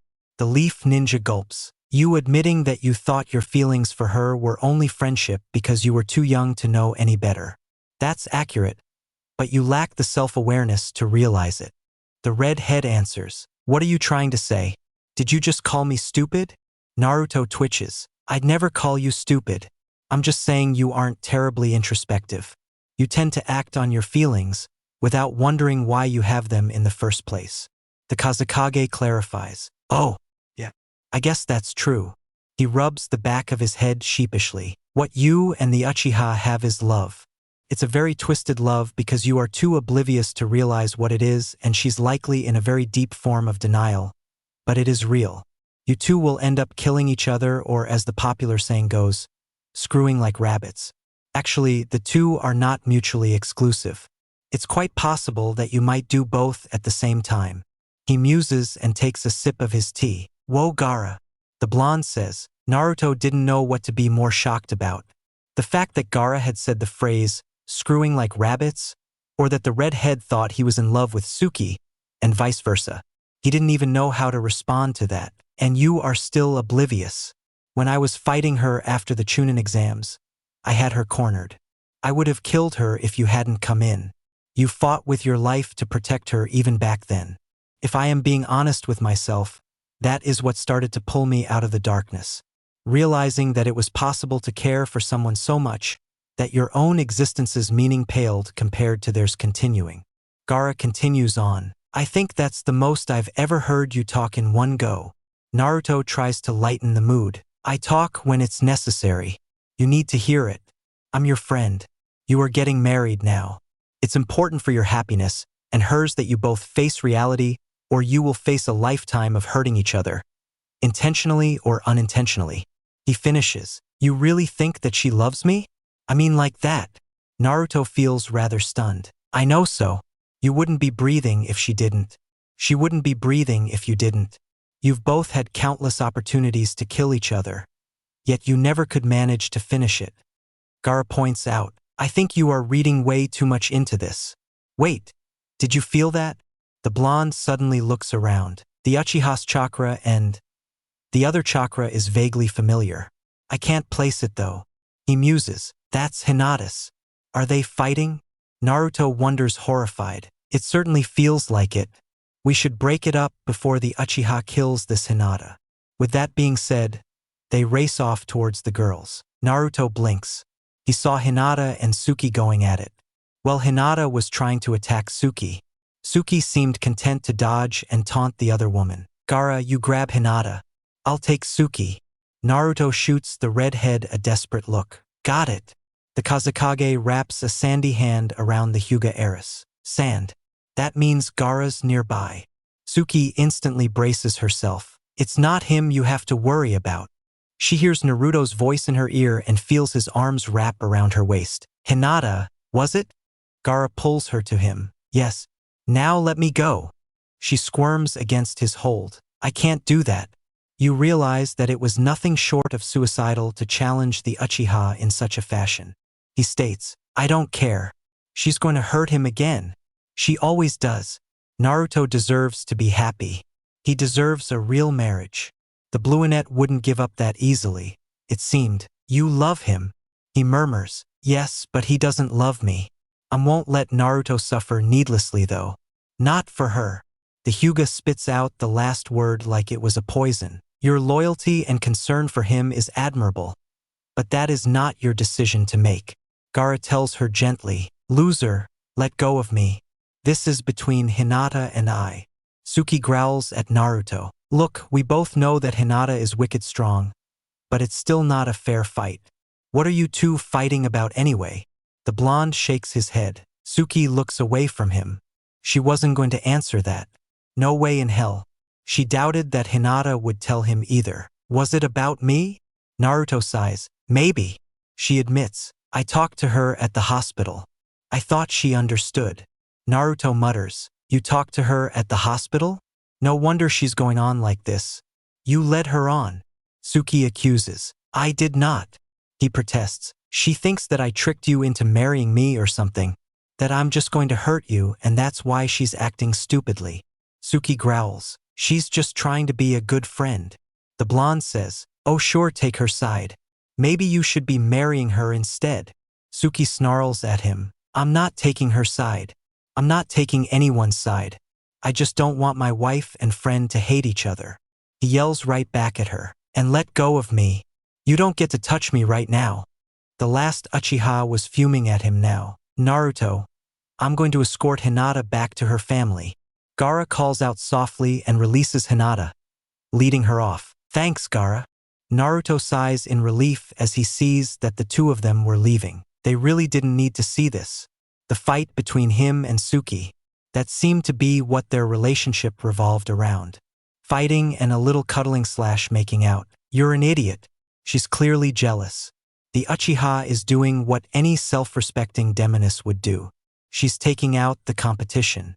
That way she knows that you will only be focusing on her and your children. And she will have proven that she is the strongest. Kyubi informs him, Kyubi. We are human. That's really not how any of this works. But you really think she's jealous of Hinata? Naruto asks, the instincts are still there. Humans just like to dance around them. It doesn't matter though. I don't think. I know. You better reassure her that she is your choice. Uchihas are known for being rather possessive of their lovers. You should have seen what Madara did to one ninja who tried to seduce his lover. It was vicious. I still have nightmares about it sometimes. Kyubi confesses, and I told you to stop trying to run away from me. He counters, I'm not running. The second you let go of me, I'm going to kick your ass. Suki hisses, then why would I let you go? The blonde questions her, because the longer you hold on to me, the worse your beating is going to get. She answers him as if this was perfectly logical. Suki, seriously, calm down. I get that Hinata upset you, but I'm not changing my mind. I'm not taking her side. I chose to marry you and that's that. He assures her, you should though. Suki suddenly goes still in his arms. Why? He asks. She's right. I do keep hurting you.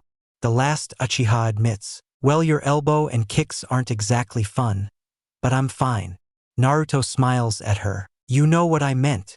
She replies, yeah, but that's over now. You're home. You aren't leaving again. That's all that matters. So just calm the hell down. All right? Naruto pleads, what makes you think I'm not going to leave again? Suki demands to know, because there is no way in hell that I'm letting you leave a third time. I'll chain you to the bed if I have to. He growls at her. Suki is speechless. Not in that way. He clarifies quickly. I was gonna say, didn't know you were into that. She laughs. I'm not the sex fiend. Seriously, what the hell do shadow clones have to do with sex? Naruto asks, if you are too stupid to figure it out, I'm not going to tell you. Suki smirks. Well, you were calling me stupid and smirking, so I guess you are back to normal. Let's go home. He says, hey, Kurama, could you explain the shadow clone thing? He asks, well, it's quite simple really. A classic you could say, but I don't think you are ready to hear the explanation. Kyubi smiles smugly. Why does everyone keep saying that? He growls in his mind. Because it is true. Alright, you would make a copies or more of yourself and then you mate with the Uchiha. It is quite a beloved usage of this technique and in the ninja world as a well-known kink. He states, Naruto, you okay? Suki asks, seeing the stunned expression on her future husband's face.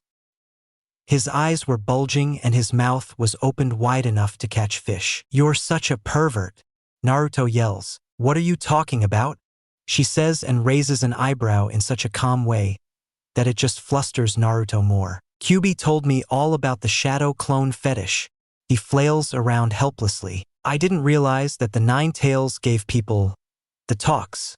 Suki laughs as if this entire situation was the funniest thing that she had ever heard. Don't try to change the subject. Naruto gives her a dirty look. I don't have a shadow clone fetish. I'm just saying that I'm surprised you don't. God knows you use that technique enough. She shakes her head. Yeah, you don't? That's why you mentioned it. He says, it's a pretty common kink amongst ninjas. Suki informs him. See, I told you so. Kyubi smirks smugly. Still, it's weird to hear you talk about stuff like that. The blonde says, all right, so I just won't talk about it anymore. You are the one who brought it up. She saunters off ahead of him, heading back home. Meanwhile, with Gaara and Hinata, the redhead takes her home. He felt bad for the blue beauty. She was clearly hurting. He felt he should try to offer her some sort of comfort. He didn't really know how though. He's lucky to have someone like you who cares about him so much. He offers. Thank you. Naruto attracts so many loyal people to him. I just want him to be happy. She mumbles. I understand.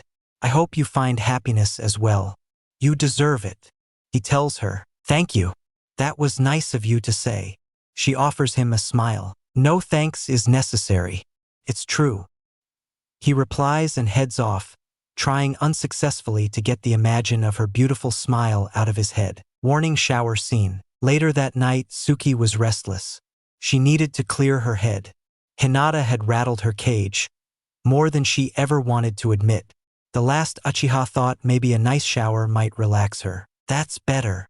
She murmurs once she strips and enjoys the feeling of the warm water soothing away all her troubles. If only for a few moments. She probably should have shut the door behind her. But Suki had lived alone so long, she didn't even think about things like shutting bathroom doors in her house. Naruto, well, he was Naruto. An open door meant it was available. So yeah, Naruto got an eyeful. He'd never actually seen Suki naked before. Kakashi was pretty good at keeping his female genin separated from Naruto when it came to things like bathing. It was all very proper. The blonde definitely hadn't seen her like this as an adult before. Wow. He suddenly understood why she still had so many admirers. She sighs softly in pleasure at the feeling of her troubles washing away, completely unaware she had an audience for now. His eyes widen. Her raven black hair was wet now and had lost its usual spiky texture, framing her ivory cream skin stunningly. Her eyes were closed, which was probably a good thing. If she found out he saw her naked, he'd die. But it would be so worth it. He felt himself blushing as he looked lower. The blonde was relieved that her silky smooth, elegant neck was no longer blemished by Orochimaru's curse mark. Still, his sapphire orbs couldn't help sliding even lower. It was only human nature, after all. Her breasts were stunning. They were large and firm. He was surprised that her nipples were a tantalizing rosy pink color. Pink was definitely not a color he associated with the stoic ninja. Didn't see that coming. He murmurs, and suddenly, he totally understood Jireya's obsession with bathhouses as his eyes continued traveling south. The only thing that might have detracted from her beauty was her arm. Well, it was still covered in bandages. Tsunade had made sure that they were waterproof. The sight of her in bandages just made him feel protective though. Her stomach was toned. He hadn't expected anything else really. Suki had wide hips. He didn't know why that excited him, but it did. They fanned out into perfectly shaped ass. He had felt that earlier while they were walking, but placing his hand on it, while it was covered and seeing it uncovered were two completely different things according to his lower half. I should probably go before she catches me. He mumbles to himself, but he couldn't look away. He dared himself to glance lower. He'd never actually seen a naked woman up close before. Jireya had usually gone into the bathhouses alone, and while he had the sexy jutsu, it wasn't like he spent much time looking at himself/herself in that form. She had long legs, considering Suki was average in height, and that was being fairly generous.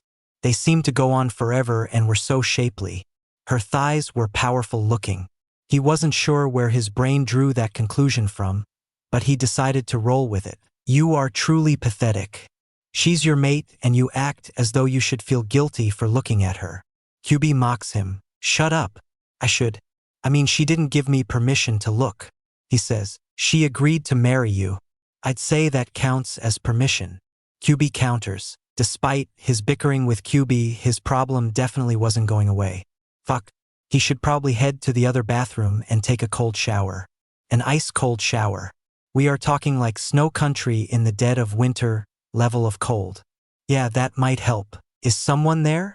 Suki calls out, suddenly feeling like she was being watched. End of shower scene. What you and the Uchiha have is love. It's a very twisted love because you are too oblivious to realize what it is, and she's likely in a very deep form of denial. But it is real. You two will end up killing each other, or as the popular saying goes, screwing like rabbits. Actually, the two are not mutually exclusive. It's quite possible that you might do both at the same time. Naruto winces as Gaara's words rang in his ears. He tried to rationalize his friend's words away. It was normal to be attracted physically to a beautiful woman. He'd always known that she was beautiful, even when they were kids. But he didn't think about it much. It was just a fact of life. It was like looking at the moon. Yeah, it's pretty and all, but you didn't actually expect to touch it. Just because he found her attractive didn't mean he was in love with her. A rather torturous hour later, Naruto's problem was solved for the time being. It took that long because said problem kept coming back. Finally, his body had decided to calm down though. He quickly dries off and dresses. He was surprised when he went to his room and saw Suki there. Her hair had partially air-dried. She'd thrown on a bathrobe. Oh, for God's sakes. Now that he knew what was underneath that thing, his mind wouldn't shut off the mental images of her in the shower. His problem was back. Suki? He asks. I'm probably being silly, but... She trails off. But what? He questions her. I felt like someone was in the house. I didn't see anyone, but I still can't shake the feeling that I was being watched. She shakes her head. Oh! He inwardly winced, feeling guilty. While I was in the shower. She continues. You've had a stressful couple of weeks. You are probably just imagining it. Naruto feels even more guilty about lying. Maybe. It wouldn't be the first time though. She mutters. Wouldn't be the first time what? He inquires. That someone tried to watch me while I was showering or bathing. She says with a shrug. Wait. What do you mean? He demands. The sound was full of a lot of people who were just as bad as Jiraiya. She says offhandedly, as if she was discussing unpleasant weather. Wait, what? Someone, no more than one person was trying to spy on you while you were showering in the sound. He asks, suddenly feeling very angry. Suki realizes that might not have been the smartest thing to say. She had felt vulnerable for a few minutes. So like she had done as a child, she'd gone into the room of the nearest person who she knew would care that she was upset. Of course, this was Naruto. This wasn't Itachi. And this was about someone possibly being a voyeur and not a scary thunderstorm. So the situation was different, yet similar at the same time. Don't worry about it. It's in the past. I'm more worried about now. Someone might be in the house. She tells him, no, I want to know. He growls and Suki was a bit alarmed to see his teeth were lengthening, fingernails were becoming claws, his eyes taking on a more animal appearance, and that trademark 9 tails chakra. Mostly they tried to look. A few tried to touch. It didn't end well for them. She smirks, obviously trying to soothe his ire. Well, if anyone tries that again, let me know. I'll tear them apart. He promises and Suki shivers. She wasn't afraid of Naruto. Suki would never be afraid of him. It wasn't that she was concerned for some random pervert that might face Naruto's wrath. They deserved what they got. It was the dark possession in his voice. Excited her. Idly, Suki realized how messed up that was, but there wasn't anything she could do about it at the moment. So she shoves that thought to the back of her mind. I'll be sure to let you know. She agrees. Good. If it will make you feel better, you can stay with me. He offers. It would. Just to be on the safe side. I'm not entirely certain the council wouldn't try to have me assassinated in my sleep. She admits. I'd never let that happen. He tells her. I know. She says. Good. He says and hops into the bed with her, turning off the lights. MHM. She agrees. Suki waited until she thought Naruto was asleep. Then she grabbed his arms and wrapped them around her. She felt safer this way. Protected. The brunette would never admit this to him though. But while he was asleep, she could indulge her inner child that just wanted someone to chase away the monsters. Even if those monsters were only perverts trying to get their rocks off or just the result of her being overly paranoid. Naruto was good at chasing away the monsters. She decided as she drifted off into a peaceful sleep. Chapter 5. Naruto had forgotten. It had been a long time since he'd been on a mission with Suki with Team 7. Still, he should have remembered that Suki always volunteered to take the first watch. Suki Uchiha was a night owl. It made sense really. She was definitely a creature of the night. Her dark hair, her moonlight-colored skin, the way she could move with absolute silence. Really everything about her reminded him of the dark. I'll let her sleep in. He murmurs and gets out of the bed, starting to change into his Jonin uniform. So it shouldn't have surprised him that he woke up before her. Like nearly every other facet of their lives, they were polar opposites. He couldn't help but smile at how peaceful she looked. Yeah, it would have been wrong to wake her. Suki had been comfortable. But then her pillow moved away from her and suddenly she felt colder than before. How dare her pillow leave her? Wait, pillows couldn't just get up and walk away. Her eyes flutter open. Oh, she murmurs under her breath. Looked like Naruto remembered she liked to sleep in when given the option. He was in the middle of changing his clothes. Thankfully, his back was towards her. So Suki didn't see everything. But she saw enough to send her imagination into overdrive. She'd seen him shirtless before. That was just a given. Male ninjas tended to discard their shirts rather quickly or they got torn easily during training and battles. That was back when they were genin though. His back was muscular and his shoulders were broad. She couldn't see his front, but she imagined, judging by the biceps and obvious power, that she could see from behind that he likely was sporting some equally impressive abs. Naruto's tan was thorough, she noted, very thorough, stretching all the way from his face to his powerful legs. Hell, even his backside was sun-kissed. Did he sunbathe naked? Suki decided he had to for the tan to be that consistent. Nice ass, Uzumaki. Suki smacks said posterior with a pillow. She really didn't know what came over her. It was a very nice ass though. Exceptionally firm, really. Still, she definitely shouldn't have done that. Now he knew that she had been looking. Naruto was never going to let her live this one down. Thanks, yours isn't so bad either. He pins her to the bed playfully. Who are you and what have you done with Naruto? That should have made you blush and act like an idiot. It's no fun if you don't freak out. Suki could only hope that she sounded more confident than she felt. In reality, Suki was one flustered Uchiha. She could feel the heat from his body as he held her down. Naruto seemed to be enjoying her being flustered because he smirks. She'd never seen him look that way before. There was something predatory about it. It made her shiver, but in a good way. That's better. Now claim her. You know that you want to. You should have done it last night, but now will suffice. She clearly wants you to, or she wouldn't have made that signal. Kyubi goads him. She was just playing around. It's not like her smacking my ass with a pillow is Suki's for jump me. Naruto growls in annoyance. You're hopeless. Absolutely hopeless.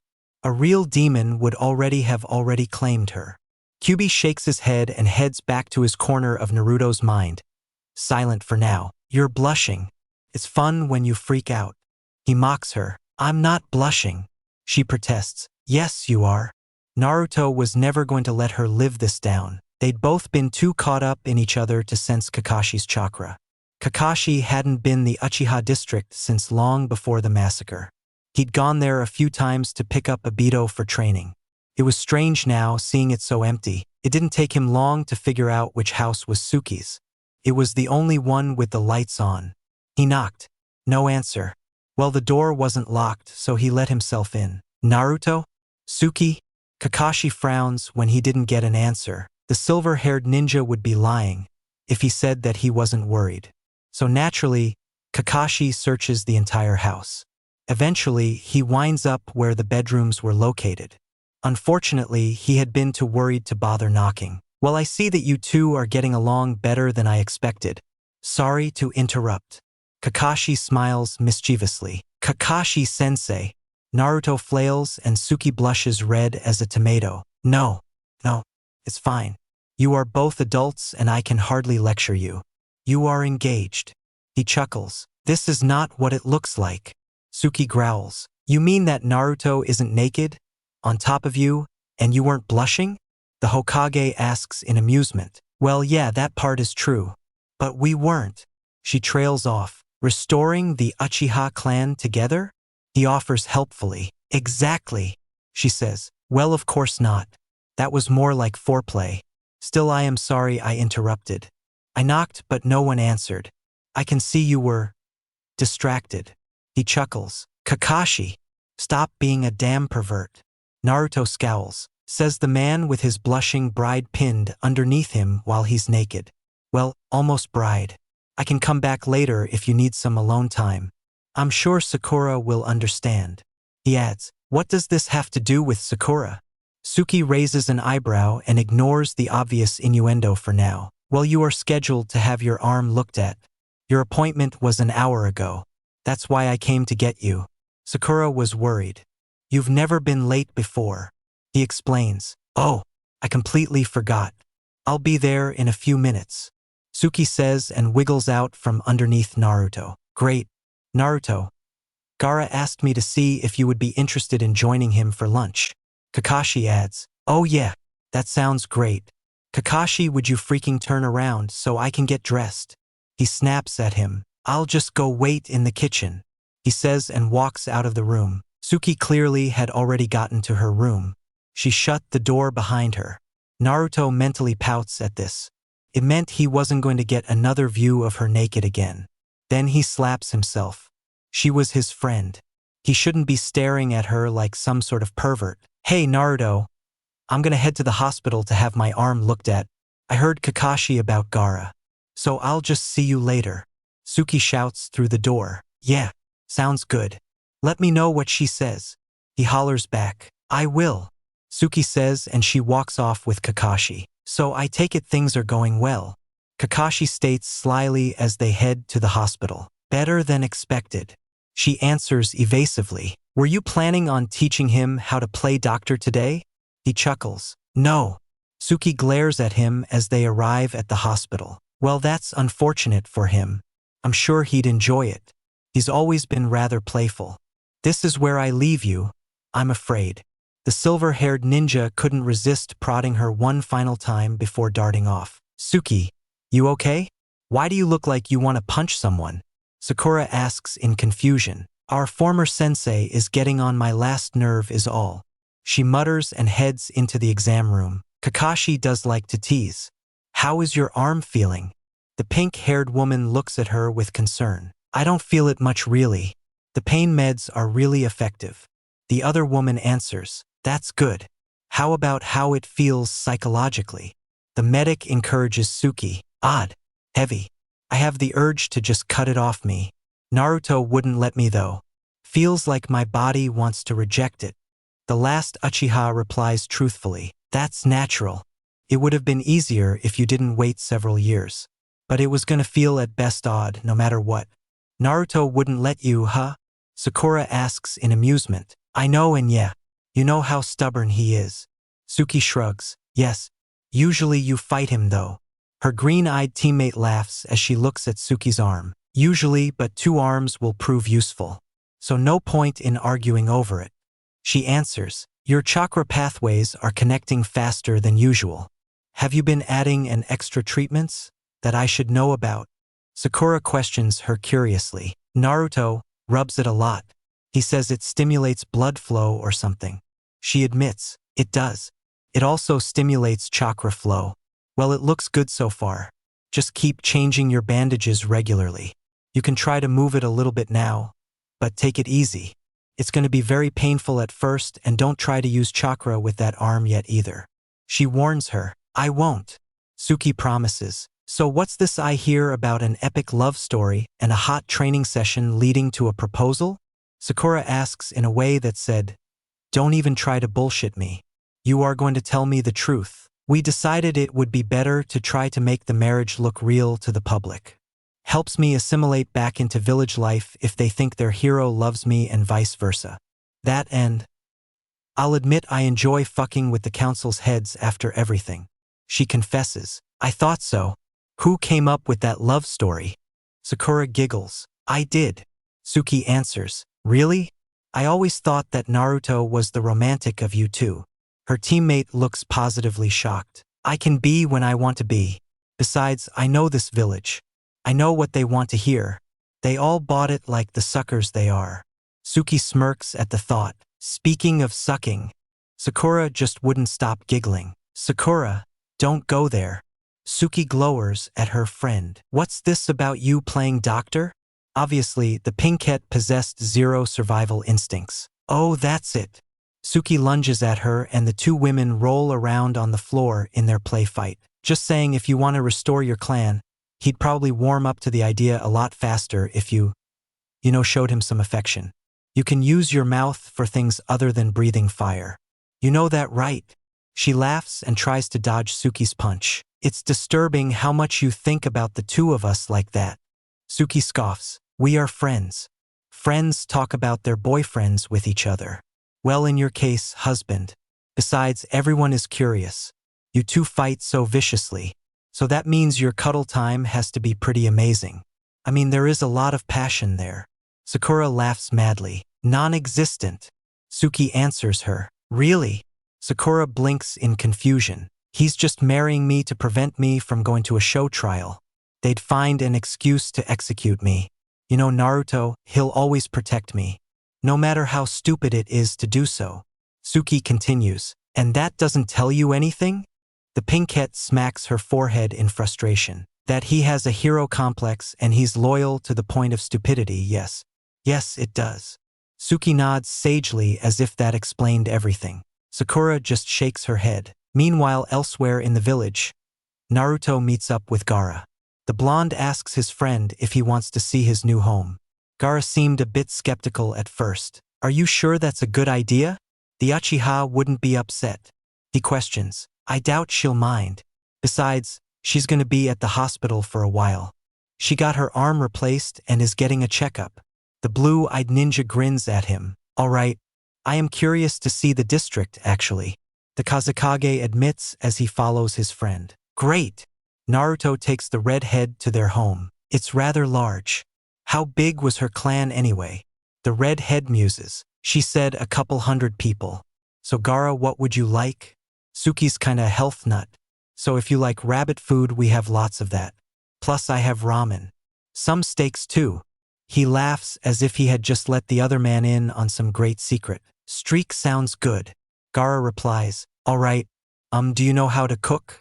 I mean, usually Suki does it. I can make ramen, but that's about it.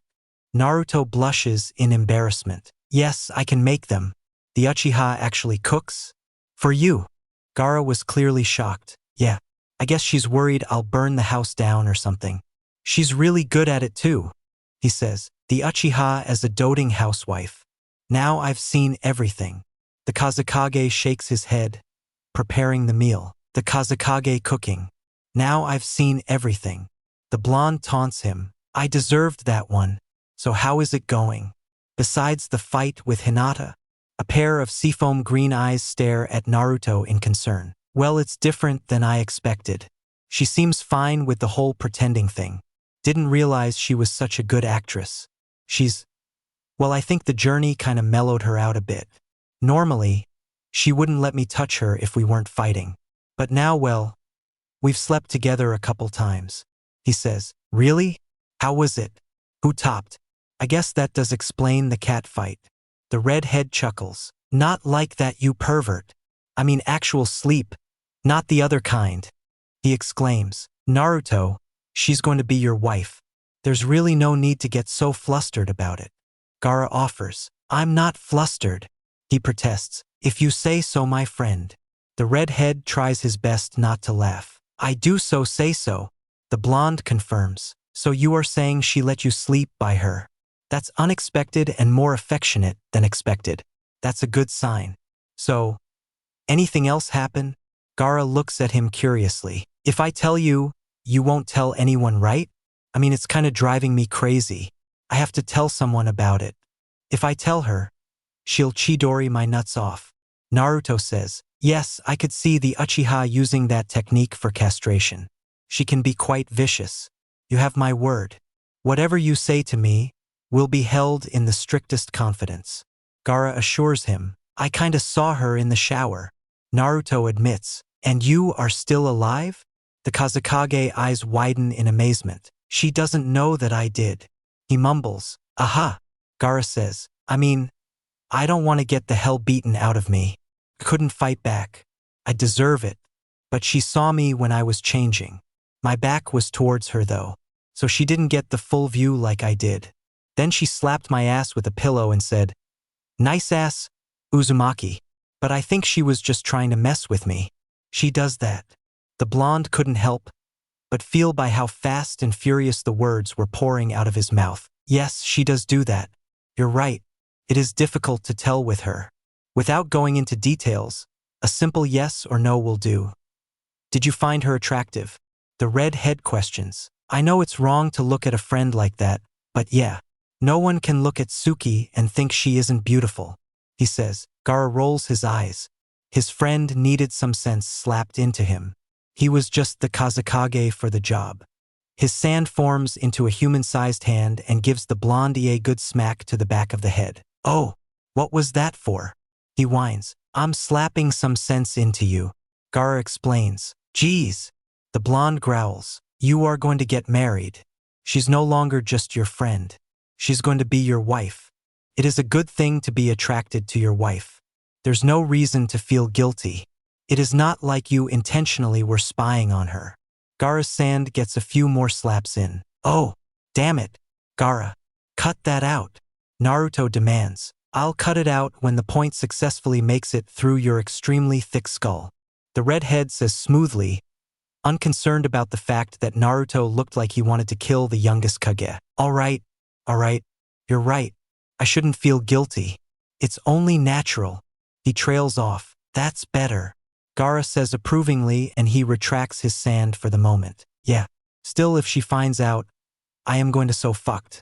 And not in a good way. Naruto mutters. The Uchiha has never struck me as a particularly shy woman. It's true that her clothing choices are fairly conservative, but I doubt she's as bashful as, say, Hinata. She'd likely understand it was just a mistake.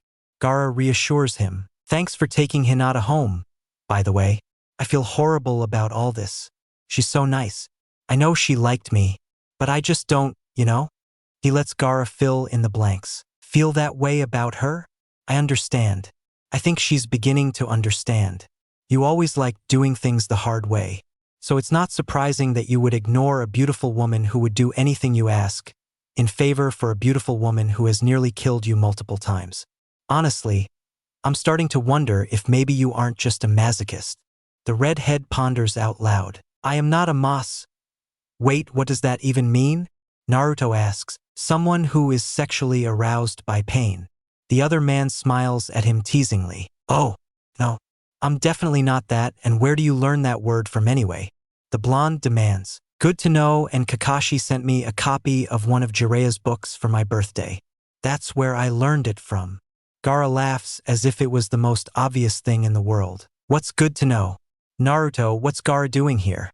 Suki asks, as she walks through the door. Oh hey, you're back. How'd it go? Never mind. Well, Gaara was visiting, and I figured I'd show him where I'm living now. You don't mind, do you?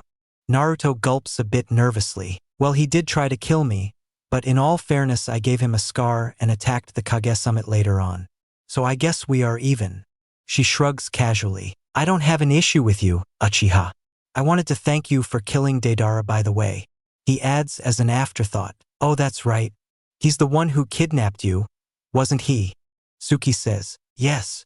Gaara answers with a nod. Something smells good. Didn't know you cooked, Kazekage. Can't be Naruto's doing. Ramen is the limits of his culinary expertise. She sounds slightly amused. Hey! Naruto protests. It's true and you know it. Suki replies. Yeah, I guess. The blonde grumbles. I'll see you two later. I'm supposed to join my sister and her husband for dinner. The redhead chuckles. I still can't believe Lazy Brows and Temari are married. Naruto shakes his head in shock. Me neither. How does that even work? Suki tilts her head as though trying to imagine such a thing actually working out. I still haven't figured it out myself. Gaara nods sagely as he makes a rather hasty exit. So how'd your appointment go? Naruto figures he might as well try again now that Gaara was gone. Better than expected. Sakura was impressed really. She thinks the rubbing helped stimulate the chakra networks. She smiles. Aha! I told you so. The sapphire-eyed ninja smiles smugly. Suki smiles softly. It was cute. He was so smug about it. The last Uchiha shakes her head in amusement and sits on the couch. You want me to do it again? I mean, since she said it helps. He offers. Yeah. She nods her head and Naruto soon joins her. She lets out a rather undignified squeak when he pulls her into his lap. Naruto laughs. She scowls at him. It's just easier this way. He glides his hand over her arm. I'm not a rag doll. Just because you're bigger doesn't mean you get to throw your weight around. Suki gives him a dirty look. I know you aren't a rag doll. Believe me, I've got the scars to prove it. Naruto continues the gentle massage. Good. She leans back into his hold, closing her eyes in contentment. Naruto looks down at Suki. He couldn't help it. His eyes kept drifting to her neck. It was always such a relief to see the curse mark gone. A growl unconsciously escaped his lips when he thought about it. Naruto. Suki looks at him slightly alarmed. Yeah. He honestly didn't know what was making her look at him that way. You're growling. The look still hadn't gone away, but at least now Naruto knew what had caught her attention so much. Oh, sorry. Just thinking.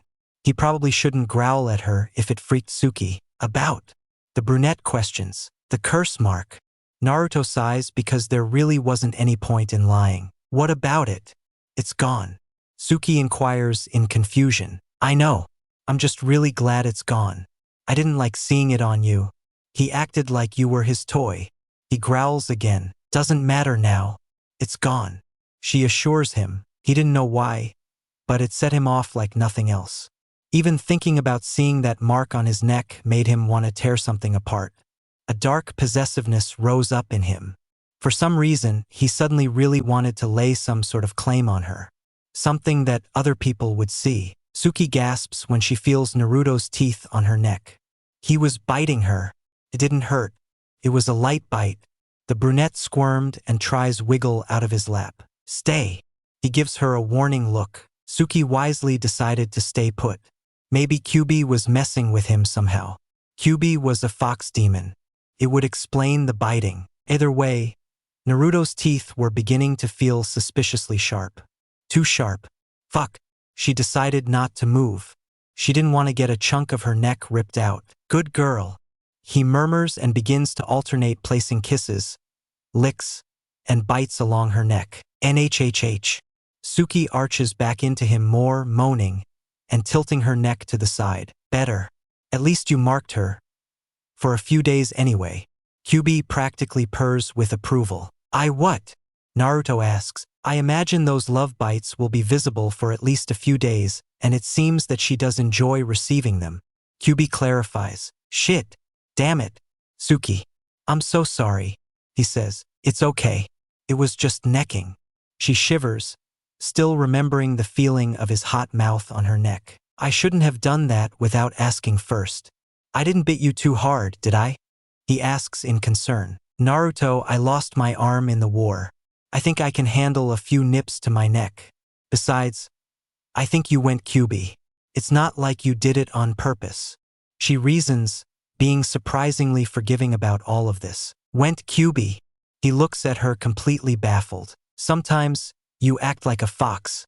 I guess we should be grateful you didn't have a slug demon or something. Your teeth will get longer, your eyes change, your fingernails look like claws, and your chakra changes to his. She elaborates. Oh, so you aren't mad. The blonde almost couldn't believe it. No, I'm not mad. Good thing I wear high collars. Suki laughs. That kinda defeats the purpose of marking you. He half hisses in irritation. Sorry, what was that? Suki raises an eyebrow. Nothing. Forget it. So you want any of the steaks Gaara made? He questions. Steak sounds good. She says. Chapter 6. Warning love letter. You are my everything. I can't get the taste of your lips off of my mind. The feeling of your silky tresses teasing my skin as I hold you in my arms and plunge further into you, drawing us both closer to ecstasy. Your voice sounds like an angel's, but your eyes and body could lead any man into sin. Everything about you is beautiful, from your ample breasts, to the sensual curve of your hips, to the way you wrap your lovely legs around me, and gorgeous bottom. We should be returning home soon. It has been a long mission. The other men are currently visiting a brothel. I do not blame them. While distasteful, it is natural to desire the comforts that only a woman can provide. Yet, I sit here alone and can think only of you. Sometimes, I think you a witch who has cast a spell on me. But I know you are not capable of such deceit. My darling and sweet Makoto, wait for me. I will be home soon. Yours always, Fugaku. End of love letter. Damn. Naruto finishes reading the old love letter. He knew it was wrong to read such a personal letter from Suki's parents. It's not like he had done it on purpose. He had just seen a sheet of paper and naturally started reading. Now his imagination was in overtime though. Fugaku had painted quite the detailed picture with his words. The blonde tried to stop it from happening, but it was a futile fight. Soon enough he was imagining Suki kissing and riding him. The fact that he had seen her naked in the shower, well, that just made the picture more vivid. He also now, thanks to the necking, had a fairly good idea what Suki's angel voice would be like. This meant that he had quite the erotic fantasy to work with. Damn it. Now he really did need a shower. An ice-cold one at that. Preferably before Suki showed up. What is it? Suki walks in and Naruto mentally cursed the fact that Suki was so silent. She could sneak up on anyone, at any time, from anywhere. Nothing. Just found some old stuff in the attic. You said that we should start going through stuff. Naruto gulps nervously. You're right. I did. It's not good for everything to just collect dust. But you said nothing a little too quickly. Give it here. Suki demands as she waits for Naruto to give her what he had found. I don't think that's a good idea. I mean, it'd be kinda creepy for you to read it. Naruto was gonna try to reason with her, but Suki grabs the letter and begins reading too quickly for him to stop her. Oh! She blinks in shock as her cheeks burn with embarrassment. Yeah. I mean, I remember you telling me they weren't that affectionate in public. So I sorta knew they had to be more loving in private. But damn! Your dad could have made Jiraiya blush. Naruto rubs the back of his head anxiously. I'm glad they were happy once. I could have lived without the vivid description of the actual happiness. Suki was blushing almost as badly as Hinata now. Your dad had game. I mean, like, seriously. Naruto laughed. Can we not discuss my parents' sex life ever again? Suki begs. Hey, I tried to warn you. The blonde says defensively. Aha. Well, what else is in the box? Suki looks at it as if she expected a snake to jump out of it and start biting them. Some more letters. I'm not sure if we should risk reading those. There's lots of pictures. Some old kunais and things like that. There's a baby's blanket, probably Itachi's since it's blue. Oh, and some jewelry. Her future husband nods. Oh, look. That's my mother's academy graduation picture. Suki smiles at the picture. Really? Which one? He asks. Suki pulls it out and lets him see. Mikoto, Naruto knew that it was her because she was a dead ringer for Suki, was standing next to a redhead. He recognized the redhead. That was his mother. Sure, she was younger there than he had ever seen her, but it was her. Your mom and mine knew each other? Naruto inquires. It looks that way. Suki answers. You look almost exactly like your mom. Well, your hair is more spiky and you have a more unapproachable vibe than she did. But yeah, more like twins than mother and daughter. He muses. And you look a lot like your father. Suki shrugs, mercifully not getting angry at his assessment. You really think so? Thanks. Naruto grins in response. Blonde, blue eyes, and tan. It's pretty obvious. She points out. Guess so. Especially when you put it like that. Well, it made sense when she put it that way. But still Naruto couldn't help but smile at that. Wait, that one's a letter from your mom to mine. Guess she must have asked yours to keep it. Once she read it. Naruto nods energetically. That should be safe to read. If you want to read it alone, I understand. Suki hands it to him. Nah, it's cool. I mean, I read your dad's letter. It's only fair. Besides, this is between two women. It's not like it's going to be like the other one. He reasons and begins reading. Dear Kushina, thank you for watching Suki and Itachi, while Fugaku and I were enjoying our anniversary in the land of tea. It's truly adorable how Suki raises her arms widely and says NRNR over and over again. I think she is trying to say Naruto. She's just beginning to make babbling sounds now. But I would swear it on my life that I think she understands that you are pregnant. Itachi is adorable with Suki. Truly, it is a wonder how gentle he is with her. Fugaku is more skittish. I think he is afraid of breaking her. He didn't have that fear with Itachi. I believe it is because she is a girl. He's very old-fashioned that way. I think fondly of our genin days, but I don't regret my choice to retire. Itachi and Suki bring me great joy. Have you decided yet if you are going to go back on active duty after you have Naruto? We will be home in a few days. I already miss holding her and Itachi's warm smile. Your friend always, Makoto. NRNR really? Naruto raises an eyebrow. Whatever. I wasn't even a year old. That's as close as a baby is getting to pronouncing your name. She gives him a dirty look. I guess I should call you Susu. He taunts her. Oh, that's it. Suki tackles him. Naruto laughs. It was fun to tease her. Getting a reaction out of her. Any reaction was always the highlight of his day. Then he realized, fuck. He was still excited from that damn letter. Suki realized. Yeah, she definitely realized. Naruto could tell by how she suddenly froze up and gingerly gets off of him. So I guess you need some time alone. I'm gonna go. I'll get my dress while you take care of that. You can't see it. It's bad luck, she says. Oh, come on. You don't actually believe that? Naruto asks, shocked that she bought into that superstition. Damn right I do. I'll see you later, loser. She heads off. Damn it. That could have gone better. Well, at least he hadn't been beaten black and blue or called a pervert, he guessed. Suki heads to the bridal shop. She looks at the windows from the outside. Was she actually going through with this? Didn't he deserve better? She bites her lower lip. Cold feet. Someone asks. No, of course not. She crosses her arms defiantly. Your arms are crossed. That's a defensive posture. Your words say no, your body says otherwise. She turns around to see who was addressing her. You are really reading way too much into it. Suki glowers. I think you are already bored of him. You spent years running away from this place. Now you expect everyone to believe you got a fairy tale romance thing going on. He asks. Suki recognized him vaguely. He was high up in the bingo book. He was Jonin level. Actually more like ANBU level. This wasn't the average pervert on the street. She might even break a nail if she had to face him, if he kept pushing his luck. She smirks. Smirking because I figured out your secret princess? So what were you planning on doing? Marrying him and then a sword in his chest on the honeymoon. The man obviously had a death wish. I'm going to enjoy killing you slowly. Suki could feel her fingers itch to form the chidori. I'm not going to tell anyone. Actually, if you need any help killing him or restoring your clan afterwards, I'd be glad to lend a hand or more. He tries to caress her ass. Sand smashes the man into the wall. Suki blinks and notices Gaara. Damn it, how much had he heard? I would leave now. The Uchiha won't be anywhere near as gentle as I. Gaara gives the man a warning look as the coward dashes off. You all right? Gaara asks. Fine. He was just a creep.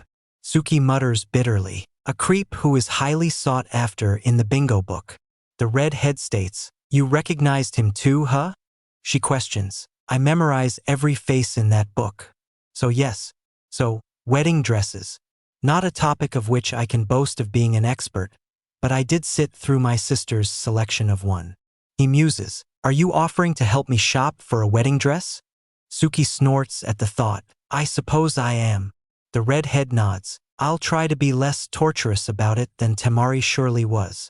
She gives him a small smile as the two of them walk inside the shop together. How kind of you, the Kazekage replies. It's a strange world. One day I'm attacking the Kage summit and the next, I'm shopping for a wedding dress with a Kage. She muses as she looks at the various gowns. I wouldn't worry about it. Naruto doesn't love you for your fashion choices, and if it's a real honeymoon, it won't stay on long anyway. He offers. Gaara. Suki could feel her face turning redder than a tomato. Uchiha, you aren't Naruto. I know you are more aware of such things. Gaara shrugs as if it was the most obvious thing in the world. I'm aware of them. Doesn't mean that they will happen. She selects one of the gowns and goes into a changing stall to try it on. Do you believe me when I tell you that he loves you? Gaara sounds genuinely curious. I've never known you to lie. I know you believe he does.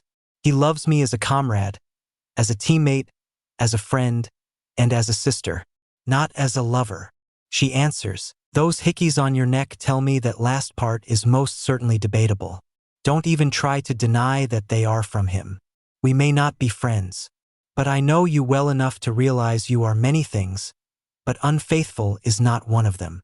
The Kazekage apparently wasn't going to back down. I think that was a compliment. She looks at herself in the mirror. No. It was far too loose and flowy.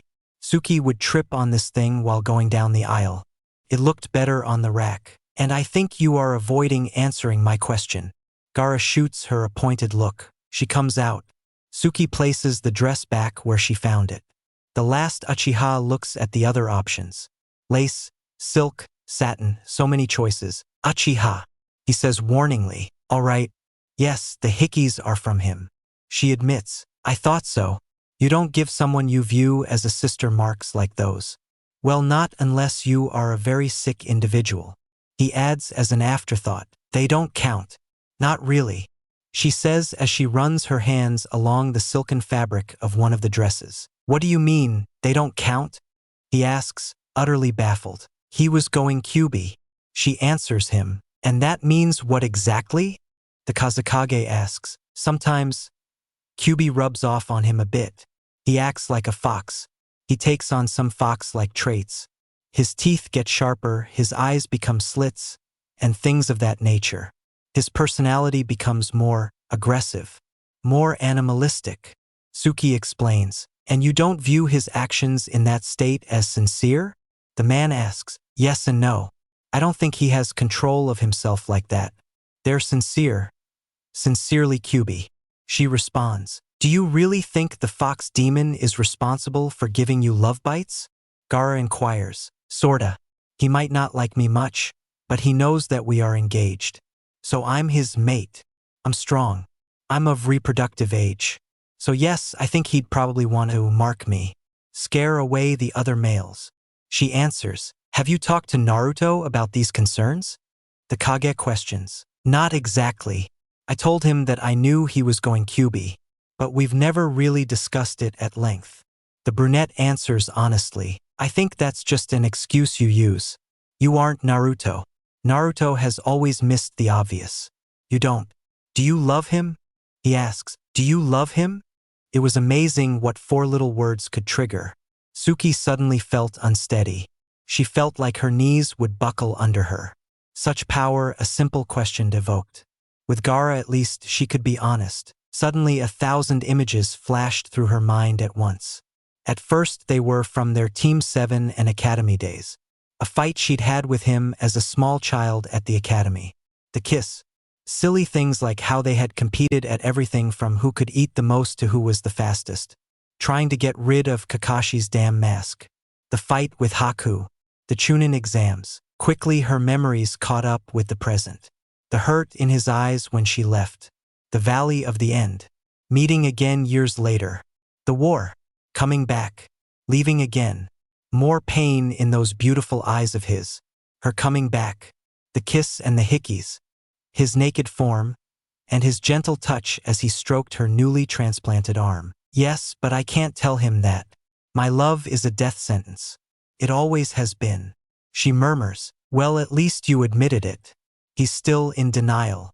Gaara states. If you had asked me a few days ago, I would have said he's too innocent to love someone romantically. His love is childlike, pure and unwavering. Now, if nothing else, his body definitely responds like an adult's would. She sighs while admiring the wedding dress. Well, this looked better. She wouldn't trip on this one, but still lace. Nah, that was too fragile if she decided she wanted to keep it. She changes back and puts that one on the rack. I don't want graphic details, but would you care to vaguely elaborate on that? The redhead asks. Not particularly, but since you asked. His snake summon was ready to play. She shrugs. His snake summon? But you are the one with the snake summon contract.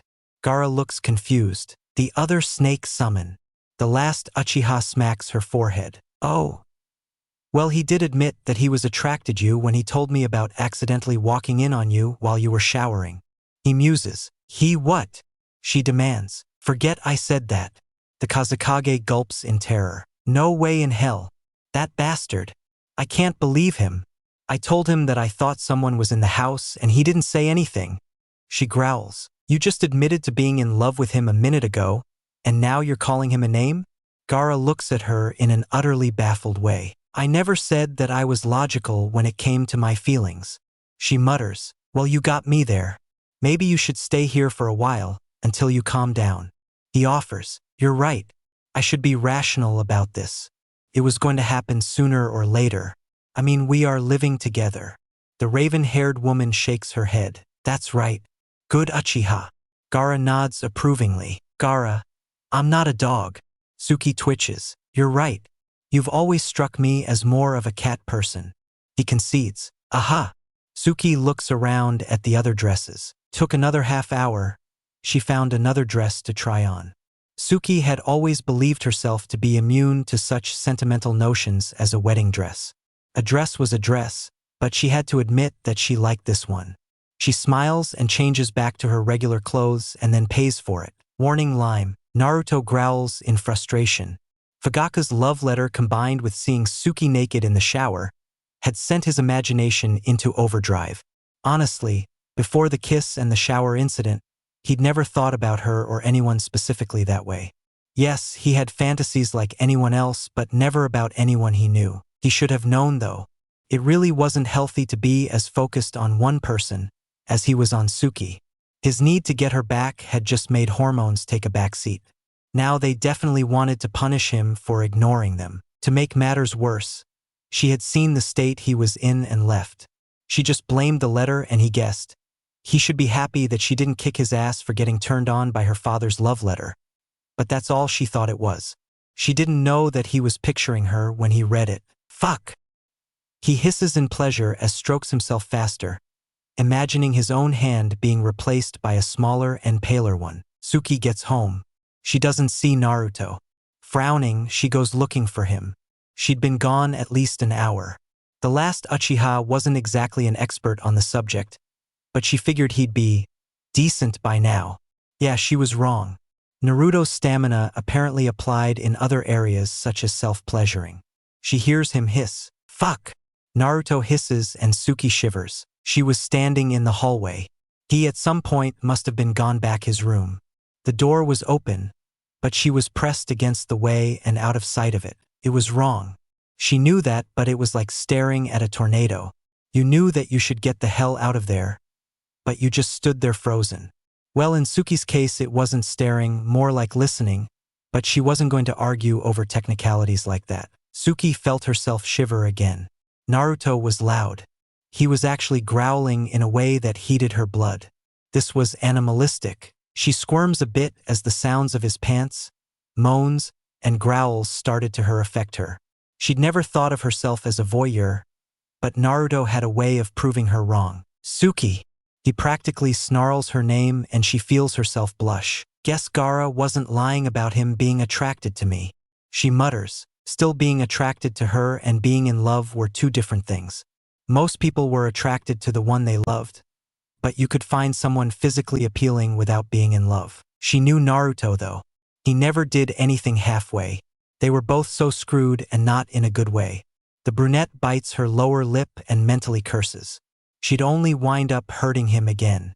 Hinata was right about that. The kindest thing to do would be to leave, but she couldn't bring herself to do it. Besides, he'd chase her to the ends of the earth again. No, she was just going to pretend that nothing had changed. It wasn't like he knew that she was in love with him or that she had listened to him do that. You have an audience. Kyuubi informs Naruto as the blonde was cleaning himself up. What? The blonde demands. The Uchiha is standing in the hallway. I can scent her arousal and her anxieties from here. She's been here for 3 minutes. Thought you might want to put on a show for her. Kyuubi states, I'm going to kill you, Kurama. Naruto snarls in his head. Did I mention that the traces of 2 male scents still linger on her? One is Gaara's. It's not his arousal that I sent on her. I don't know the other male. I can tell he wanted her. Given how faint it is, it seems that she's a faithful vixen. But still, it is best to remind her of who she belongs to. If you don't, she'll start to doubt your commitment to her. Kyuubi continues on as if this was all very reasonable, and in the fox's mind it probably was. Wait, someone wanted to touch her? Naruto growls, feeling his eyes bleed red and teeth sharpen. Despite her less than docile personality, she is by human standards beautiful.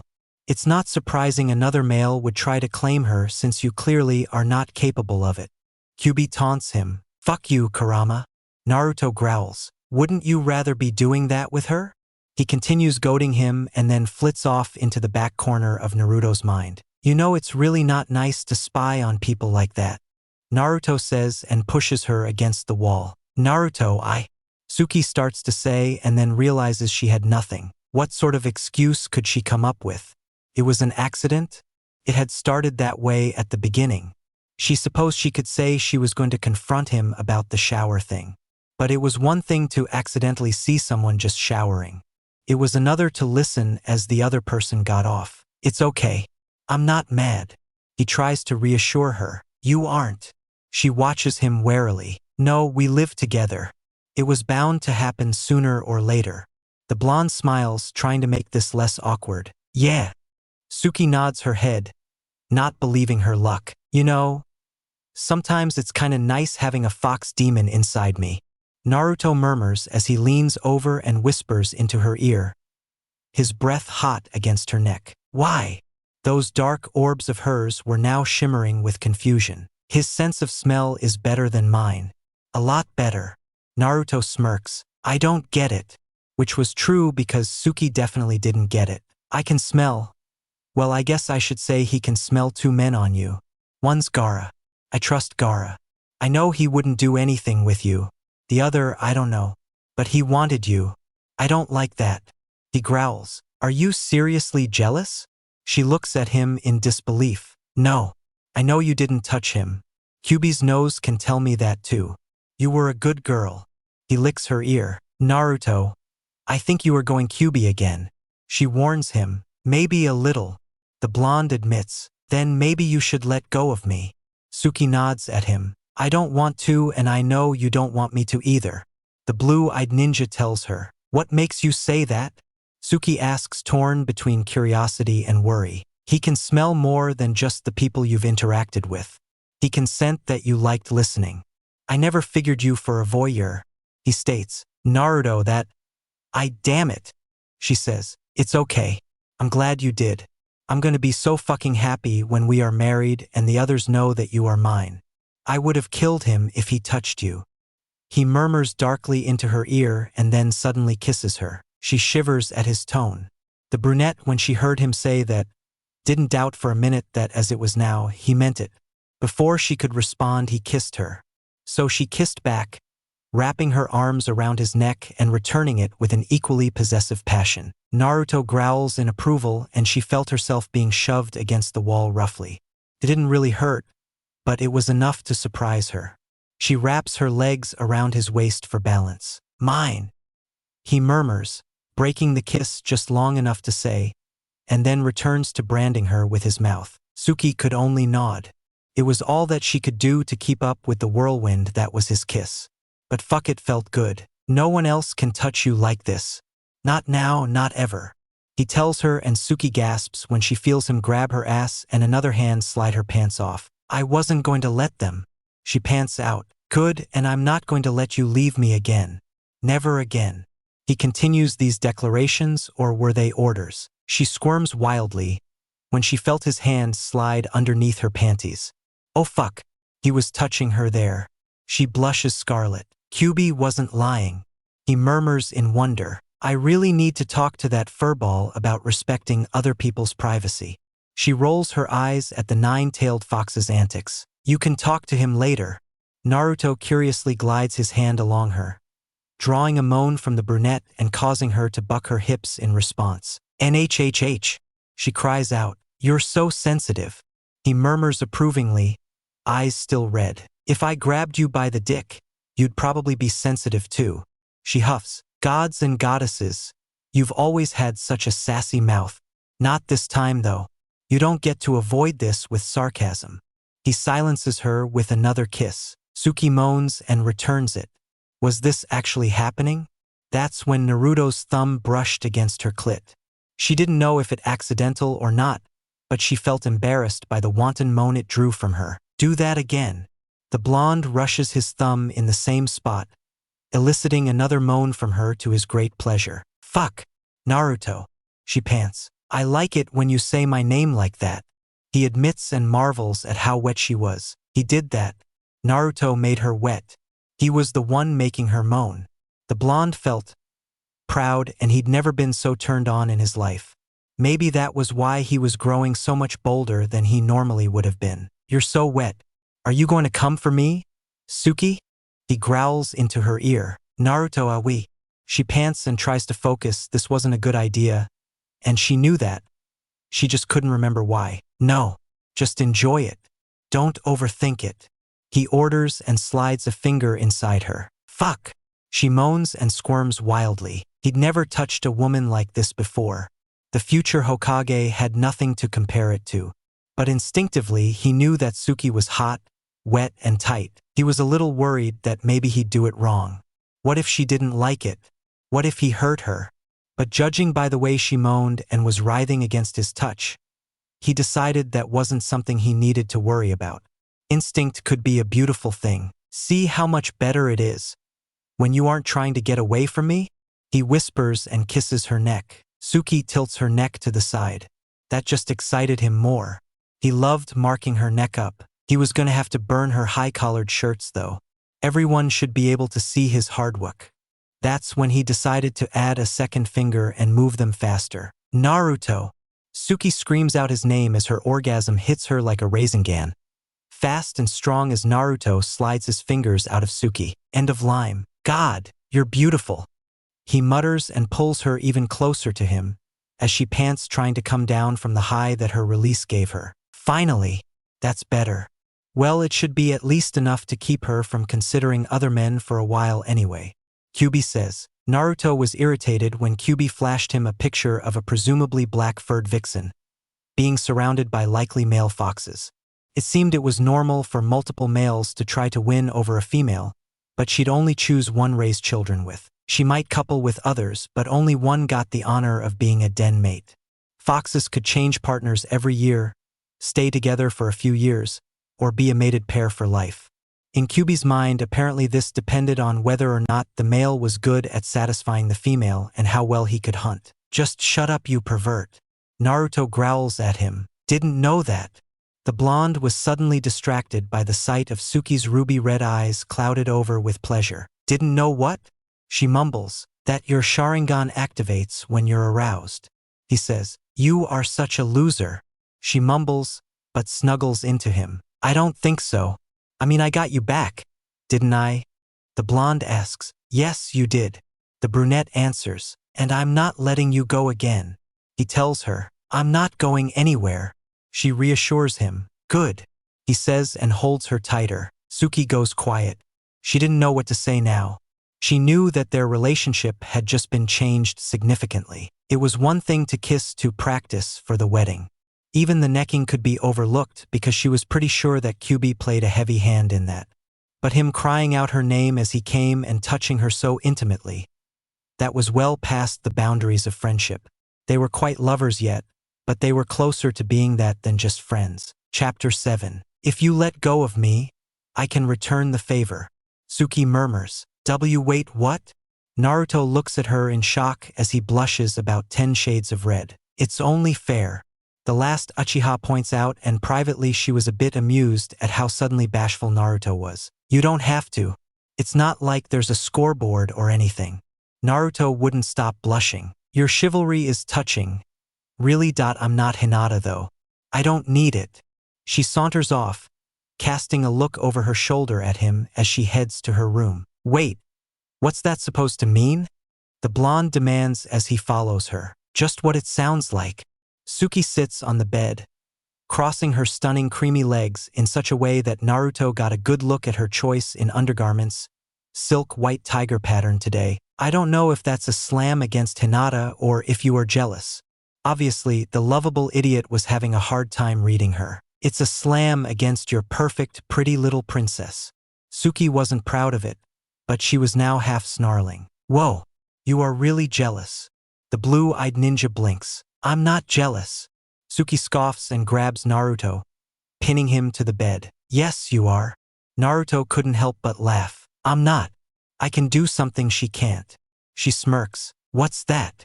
The blonde gulped when he saw her Sharingan spinning in annoyance. Maybe provoking her wasn't a good idea. Touch you without fainting. Suki informs him and yanks off his pants with one swift tug. Hey, easy there. Naruto cries out. Since when have things ever been easy between us? She taunts him. Well, you got a point there. He mutters. Warning Lime. Good. Lose the boxers or I will burn them. She informs him. Whoa. Naruto decides that he did not want fire that close to his equipment under any circumstances. Slides them off. Suki tries not to blush or stare.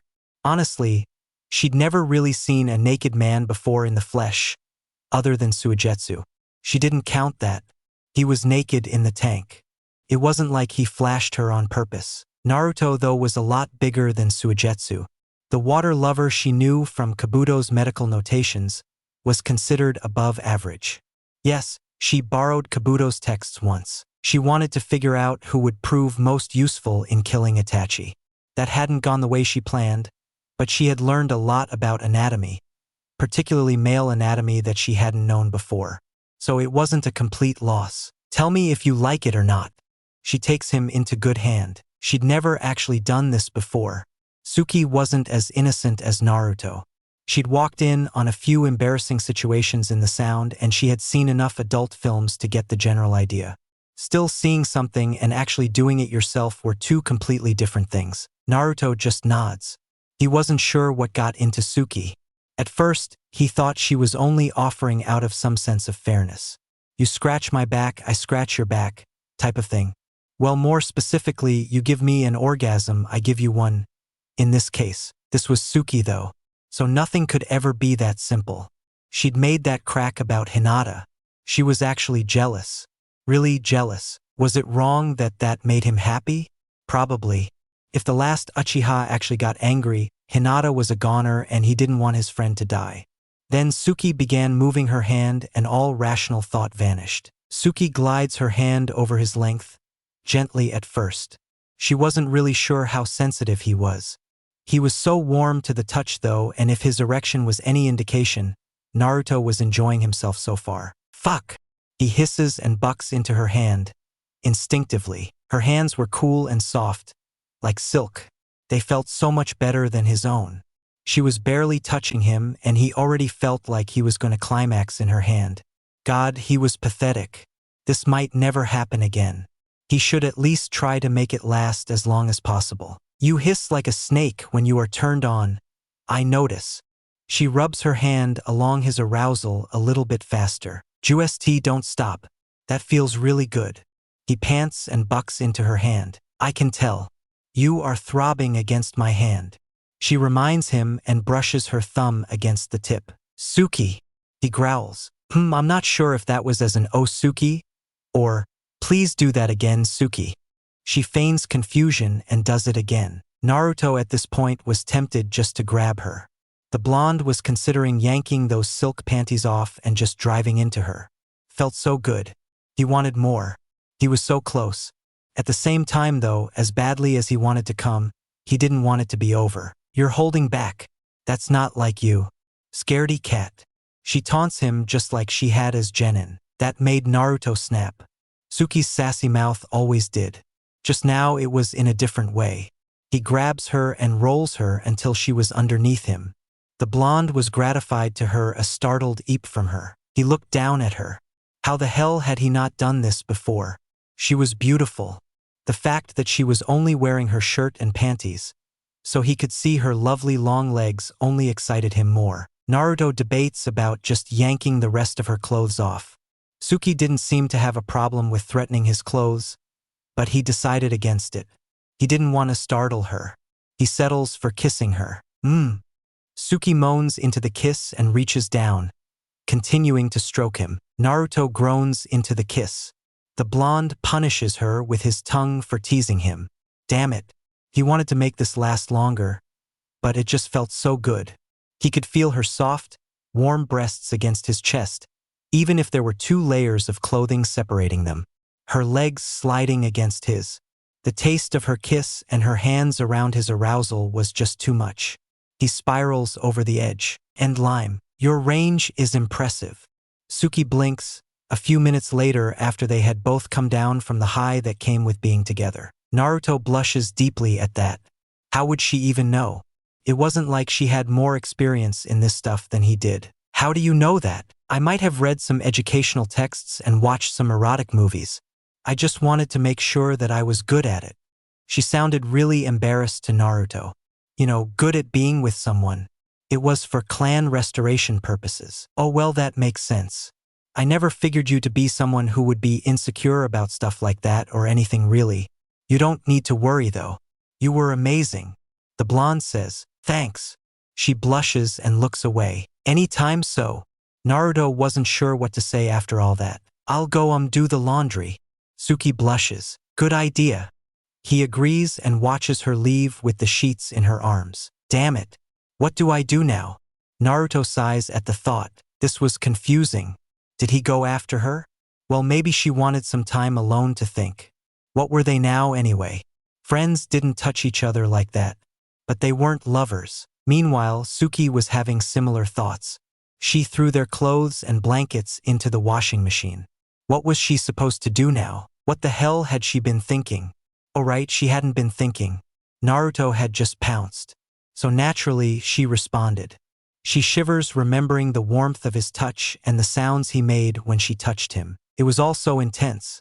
But that was just who they were. Why did she ever imagine that intimacy with him would be anything but the whirlwind that fighting him was? Finally, Naruto gathers up his courage to go see her. He needed more time to figure out something to say. The blonde knew if he said one stupid thing, it probably wasn't going to happen again. As confusing as it was to have these desires for his best friend, he wanted it to.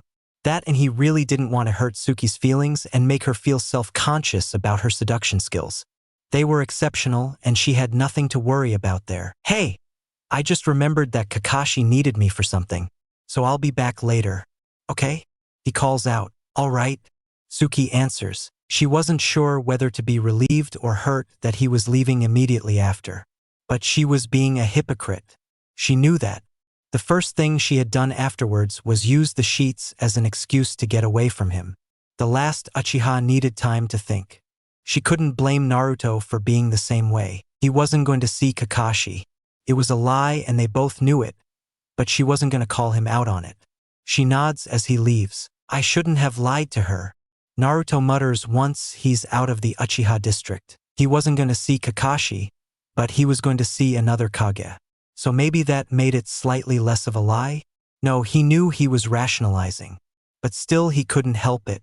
He'd never lied to her before. It made him feel sick. He didn't want to do it again. But it was just a white lie. It wasn't going to hurt anyone. Gaara? He knocks on the door of the hotel room Gaara was staying in. The redhead opens the door. He lets Naruto in despite the hour. He raises an eyebrow as if to say, well, I screwed up. Well, I think I did anyway, or I'm about to. I don't know what to do. He admits. What happened? The Kazekage asks. It's a long story, but I got excited. Suki left. So I was, Naruto trails off. Naruto, everyone does it. You can say the word. The redhead rolls his eyes at his friend's innocence. Right, but she came back. I didn't notice at first because I was distracted and she was in the hall. I was in my room, but I guess she heard everything. He mutters, if you are living with someone, this type of thing is bound to happen sooner or later. I'm sure she understands that. Gaara offers consolingly. Well, Kyubi noticed her. She got aroused from overhearing everything, according to him. Naruto blushes. Oh, so what did you do? The redhead looks at him in amazement. I pushed her against the wall, said some things, and I touched her. The blonde mutters. You touched her. The redhead sounded rather stunned that Suki had allowed such a thing, and well, frankly so was Naruto. Yeah, she liked it, but then she wanted to return the favor. She got jealous about Hinata, but it felt good. Naruto finishes lamely. In conclusion, you're both idiots who have no idea how to communicate that you find each other desirable. Gaara summarizes. Hey! Naruto protests. You two make everything far too complicated. You are attracted to her, right? The Kazekage asks. Definitely. Naruto agrees. And she's attracted to you? The redhead continues. I guess so. Otherwise she wouldn't have. The blonde starts to explain, but Gaara cuts him off. Yes or no will be sufficient. You both agreed to get married? You've both proven time and time again that you would die for each other? I don't see the problem. You want her. She wants you. The Kazakage finishes. Yeah and yeah. It's just, we've been friends for so long. Suki has trusting people. He rubs the back of his head nervously. She didn't seem to have any trouble trusting you when she grabbed your… Forget I said that. You get the point. The Kazakage sighs. Yep, got it. I still don't want to push too hard. She might leave again. Naruto looks at his feet. You have real abandonment issues with her.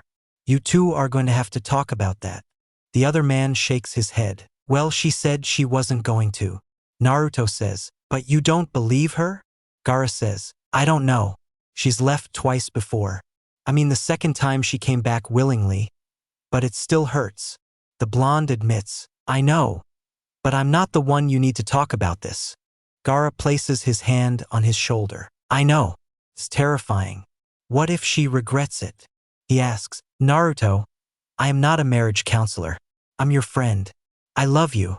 The other man sighs heavily. Gaara, I mean, you are like a brother to me, but… Naruto was now freaking out. Not like that, you idiot. Gaara sighs and smacks his forehead. Oh. Naruto replies, I love you like a brother. Anyway, but you need to man up. You didn't flinch at facing Madara, and you are telling me you are too scared to ask Suki if she wants a real relationship? This is after you proposed to her, by the way. Gaara finishes. Yeah, I guess when you put it like that, it sounds kinda silly. He mutters, it does. Now go talk to her. The Kazakage demands. Yeah, wish me luck. He heads off. Good luck. Gaara calls out as Naruto leaves. He stops at the flower shop first. Maybe Ino could help. She knew about these types of things. Did you and Suki have a fight? The blonde woman looks up at him. What makes you think that? He gulps slightly. Most men only get flowers as apologies or for special occasions. The other blonde shrugs. Well, we didn't exactly have a fight, but I want to do something special for her. Which flowers do you think would say, I want to be with you? Naruto blushes. Red roses would be the safest choice, and no one can really mistake their meaning. She offers. Great. So I'll go with that. Naruto smiles at that. How many would you like? Ino looks at him curiously. A dozen, I guess? Surely that had to be a good answer, Naruto thinks to himself. A dozen is a good choice. Ino assures him and sells him the flowers. Thanks. He quickly dashes home. Suki, he calls out once he's inside. I'm in the kitchen, came the immediate response. Naruto heads to the kitchen. He saw that Suki was actually making ramen. He wasn't sure if that was her version of letting him down easy or if Suki's version of getting him flowers. You don't eat ramen? Like ever. Naruto couldn't help but feel more than a little stunned at this development. You do though. She turns around and smiles shyly. Here, these are for you. He awkwardly hands them to her. Thanks. She sniffs them and smiles more. Well, that was a good sign, he guessed. Damn it. Why couldn't this be easier? It'd be so easy when he had her against the wall. They're beautiful. She comments because they were, and she wanted to break the silence. Just like you then. Naruto grins. You're sweet. Suki shakes her head in amusement. But you hate sweets. That couldn't be a good sign in the blonde's mind. You're the only exception. I can't hate you. Believe me, it would have made things easier in the sound and while I was traveling with Team Hawk if I could have. She says, I'm not sure if that's supposed to be reassuring or not. You want to hate me? Naruto looks down at his feet. It'd be better if I did. I keep hurting you. She murmurs, only because you keep leaving. He argues, sometimes I wonder if you aren't a bit of a masochist. Suki tilts her head thoughtfully. Not really, but if that's what it takes to keep you. Naruto trails off. Keep me? She asks. I mean, we are getting married anyway. Can't it be real? Naruto questions. Oh, I wasn't sure. I thought it might have been you going QB. She mutters. A little bit, but it was also me acting on my feelings. Maybe in a more animalistic way than is healthy. But yeah. The blonde could feel his face burning with embarrassment. Nothing about our relationship has ever been healthy. Suki laughs. I guess not. Naruto agrees. I can't believe you actually got me flowers. Like we are normal or something. Suki actually giggles at that. Well, what did you expect? He asks. Kunai's honestly. She shrugs and smiles. Damn. Should have thought of that, but I thought you liked the flowers. Naruto looks at her in confusion. I do. They're perfect. She murmurs. So do you want to?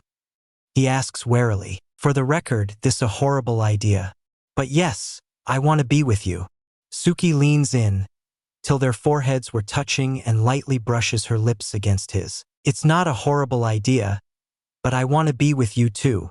Naruto deepens the kiss, pushing her until she was sitting on the counter. We can't even agree on if this is a good idea or a bad idea. She murmurs, you'll come around eventually. You are just stubborn, but I'm more stubborn. Naruto chuckles. I can't argue with that. She smiles. Love you. He smiles back. Naruto, don't make me say that. She suddenly jumps off the counter as if she was going to bolt. Suki, what's wrong? He looks at her utterly bewildered. Everyone that I ever said that to is dead. Don't make me say it to you. Suki's eyes were wide with horror. Suki, that wasn't because you loved them. It was because the village isolated your family and your family plotted a coup. It had nothing to do with you loving them. He tells her, let's not test that theory. Suki pleads with him. You're kidding me. Naruto blinks. I'm not. She snaps at him, Sharingan flashing. Suki, it's okay, you don't have to say it. The fact you are freaking out about it so much tells me all I need to know. You can say the actual words later. Just don't run off again. He grabs her and pulls her into her arms. Thank you. Suki snuggles into his arms. So you still have the bandages. He looks down at her arms. Aha. She asks, did you want to try out that whole playing doctor thing? Naruto grins. Do you finally understand what that means? She snorts with amusement. Well, sorta. I get that it's some kind of erotic game. The blonde's face was likely redder than Suki's beloved tomatoes at this point. Maybe, if we get to that point, we should start with the basics. That's probably a bit advanced for you. You have two modes, Oblivious Angel and QB. She says, and where's playing Dr. fall on that scale? He asks, about 3/4 of the way between Angel and QB, with QB being closer. Suki answers without batting an eyelash. Oh, good to know. But I can so handle it, if that's something you want to do. Naruto crosses his arms defensively. Maybe. She tilts her head as if considering it. I can work with maybe. He says, by the way, don't think because you gave me flowers that you are getting that automatically. Suki rolls her eyes at him. Oh, so now you are going to pretend you don't want it? Who was the one who threatened to burn my boxers off and moaned my name? He taunts her. That was not playing fair. It was Suki's turn to blush. All's fair in love and war, and we definitely are both. He kisses her. That's true. She murmurs and kisses back, running her fingers through his hair. Chapter 8. A few days had passed since Naruto's confession and Suki's almost concession. They settled into a routine of sorts. Mostly it was their normal lives with lots of kissing thrown in, whenever there was an opportunity. Neither of them had dared to venture further. Naruto was happy though. Kissing Suki by itself was… he didn't really have the words to describe it. He just knew he wanted to do it again and again. That and Suki was finally opening up to him at least a little. He could trick her into doing it if he asked her questions between their heated kisses. Morning. She murmured into their kiss when they woke up in each other's arms. Morning. He returned the kiss. I could get used to this. She broke the kiss by playfully tugging at his lower lip with her teeth. Yeah. Suki? He asked. MHM? She ran her fingers through his hair. You know, while you were gone, you know how much I missed you. But did you ever think of me when you were away? Naruto knew the question probably shocked her, but he had to know anyway. You were on my mind almost as much as Itachi. Both of you were constantly tormenting me. She admitted as she kissed him with a bruising passion. Naruto moaned into the kiss. Suki had been gentle when she brought him over the edge that night, but ever since then, her kisses had been more aggressive. It was almost like back in their academy days, when they would compete over everything. In this case, that turned out to be who was in control of their kisses. It didn't bother Naruto though. He loved gentle Suki, as rare as she was. And he loved rough Suki. What do you mean by that? He broke the kiss and looked down at her, panting slightly. Itachi, because I thought he killed our clan for nothing. I wanted revenge. You because I remembered the look on your face when I left. I hurt you. I felt guilty and I hated you for it. She confessed. Oh. Naruto felt crushed. Well, I thought I did anyway. I wanted to hate you so badly. In reality, I hated myself more than anything. I couldn't break my bond with you. I thought it made me weak. She continued and seemed as shocked as Naruto as the words just continued to pour from her mouth. Like some sort of dam had been broken and the flood waters were lashing out. You sound like you changed your mind? The blonde looked at her hopefully. I did. It made me stronger. You always pushed me. So I pushed back. She kissed his neck. Ah, Suki. He squirmed wildly and started to understand why Suki was so vocal when he marked her neck. Damn, it felt good. How's it feel to be on the receiving end? Suki smirked as she bit down lightly. Really fucking good. Naruto growled. Good to know. I should probably get started on breakfast. She mused and hopped off him. Wait. That's it. You're just going to stop. Naruto tried his best not to gape at her. MHM. Unless you'd prefer to go on your mission without eating breakfast. Suki actually had the audacity to shrug at him. Screw eating. Get back here. Naruto gave her a dirty look. You always were a slow learner. You aren't the one in charge here. She sauntered off with a seductive sway to her hips that Naruto was sure she deliberately used to tease him. Evil. He huffed and followed her. If you wanted sugary sweet, you should have gone with Hinata.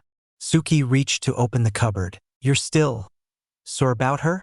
Suki, I never did anything with her. She's just a friend. A good friend. But that's it. Naruto stared at her in disbelief. I know you didn't. She still wants you though. Suki pulled out a pan. That doesn't matter. I don't want her. I want you. He kissed her. For now. She returned the kiss. Forever.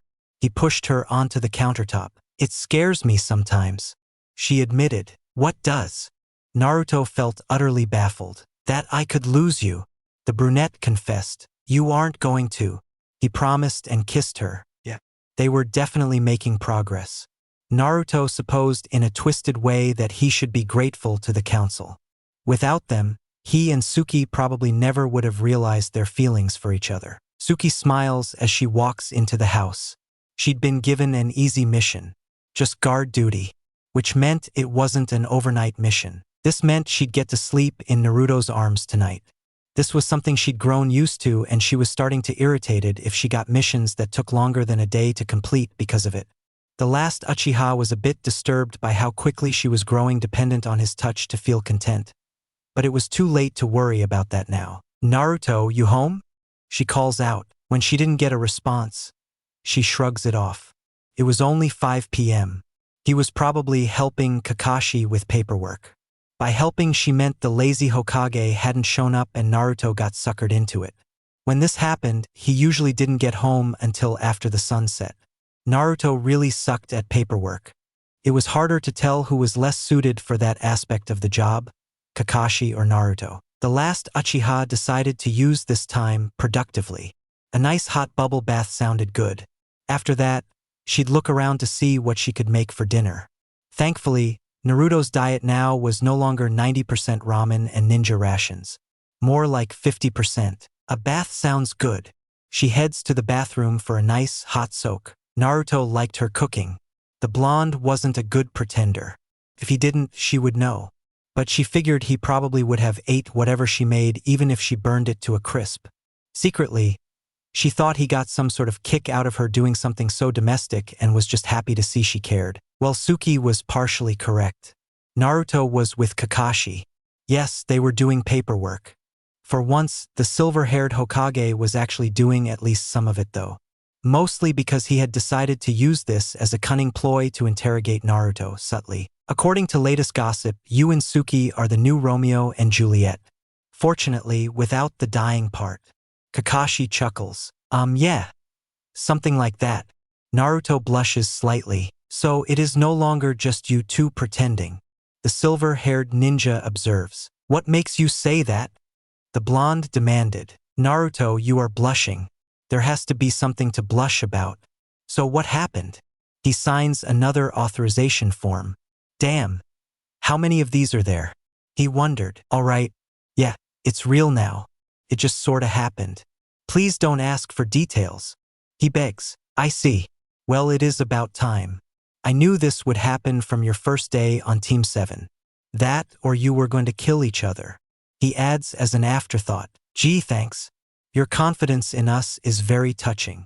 Naruto scoffs. More than once it looked like it'd be the second option, but I'm very happy that you two have decided to act on all that pent-up sexual tension you've built up over the years. If I had known that was the case, I would have given you the month off. Yes, a month seems about right. You've always had so much energy and Suki is far from a Shikamaru herself. The copycat ninja actually laughs. It's not like that. I mean, I wish it was. Other than that one night though, it's all been kissing, necking, and cuddling. Yeah, she cuddles. Naruto snickers at that last part. I can't see Suki cuddling, but you have never lied to me before. What happened that one night? Kakashi raises an eyebrow. That's none of your business. Naruto growls. Ah, well, something sexual no doubt, but you still have your innocence. Kakashi looks Naruto up and down like he expected that to be written on the blonde's forehead or something. You can't possibly tell that just by looking at someone. The blonde sighs in exasperation. Trust me, Naruto. You can once you know what to look for. Well, if you need a few tips, I as your sensei would be more than happy to help. Suki has always struck me as similar to a cat. She is very independent and will avoid most people. But if you pet them just the right way, they'll seek out your attention. That or bribe them with food. Have you tried tomatoes? Kakashi suggests helpfully. Kakashi, I know she likes tomatoes, but she doesn't like them that much. Naruto laughs. Well, no. I doubt that by itself would be enough to make her receptive. But it'd put her in a good mood, which would allow you to make her so. Kakashi explains. Maybe. It's okay though. I mean, we are getting married once her arm is healed. So, maybe she's just the type that prefers to wait till marriage? He wonders out loud. Naruto, I doubt that's it. Sakura might hold onto such old-fashioned romantic notions. It would seem highly unlikely Suki would though. Kakashi shakes his head as though he thought Naruto was being adorably naive. Hey, it's possible. She cuddles. Didn't expect that. So maybe. The blonde defends his reasoning. I suppose anything is possible. What about taking her somewhere? An actual date might do wonders to make the relationship seem more real to both of you. Kakashi offers. That's a great idea. Yeah. I'll talk to her about it. Thanks, Kakashi-sensei. Naruto darts out of there. I probably should have waited until we were done with the paperwork to make that suggestion. Kakashi sighs helplessly as he resigns himself to one boring evening. Hey Suki, you back? Naruto calls out. I'm in the bath. He hears Suki's voice. Damn it. It was hard to focus on the date when images of her in the shower hit him full force. He heads to the bathroom. Well, more precisely, he stands out in the hallway. Loser, you know you don't have to talk to me through the door. Suki sounded rather amused by the entire situation. Well, you know, I should respect your privacy. The blonde nods sagely. You didn't seem to mind disrespecting it when you watched me shower the other day. Gaara told me. Now she sounded well, annoyed. Damn it. Suki, I swear I can explain. I didn't mean to. It's just you didn't shut the door, so I assumed the bathroom wasn't taken. It wasn't like I was trying spy on you. Naruto gulps. It's okay, Naruto. I was more mad that you allowed me to believe someone had broken into our home. Then you got an eyeful. I'm over it. I know you just didn't want a beating. She offers. Oh good. Naruto sighs in relief. Besides, it wouldn't be fair to hold it against you. I overheard you. You saw me. She reasons. Yeah, exactly. He says. So come on. I'm tired of shouting. She informs him. All right. He walks into the bathroom. It was a bubble bath. So mostly he just saw her creamy shoulders and the very top of her breasts. The bubbles were stacked pretty high. He wondered how long they'd last. He felt a surge of pride shoot through him. She was his.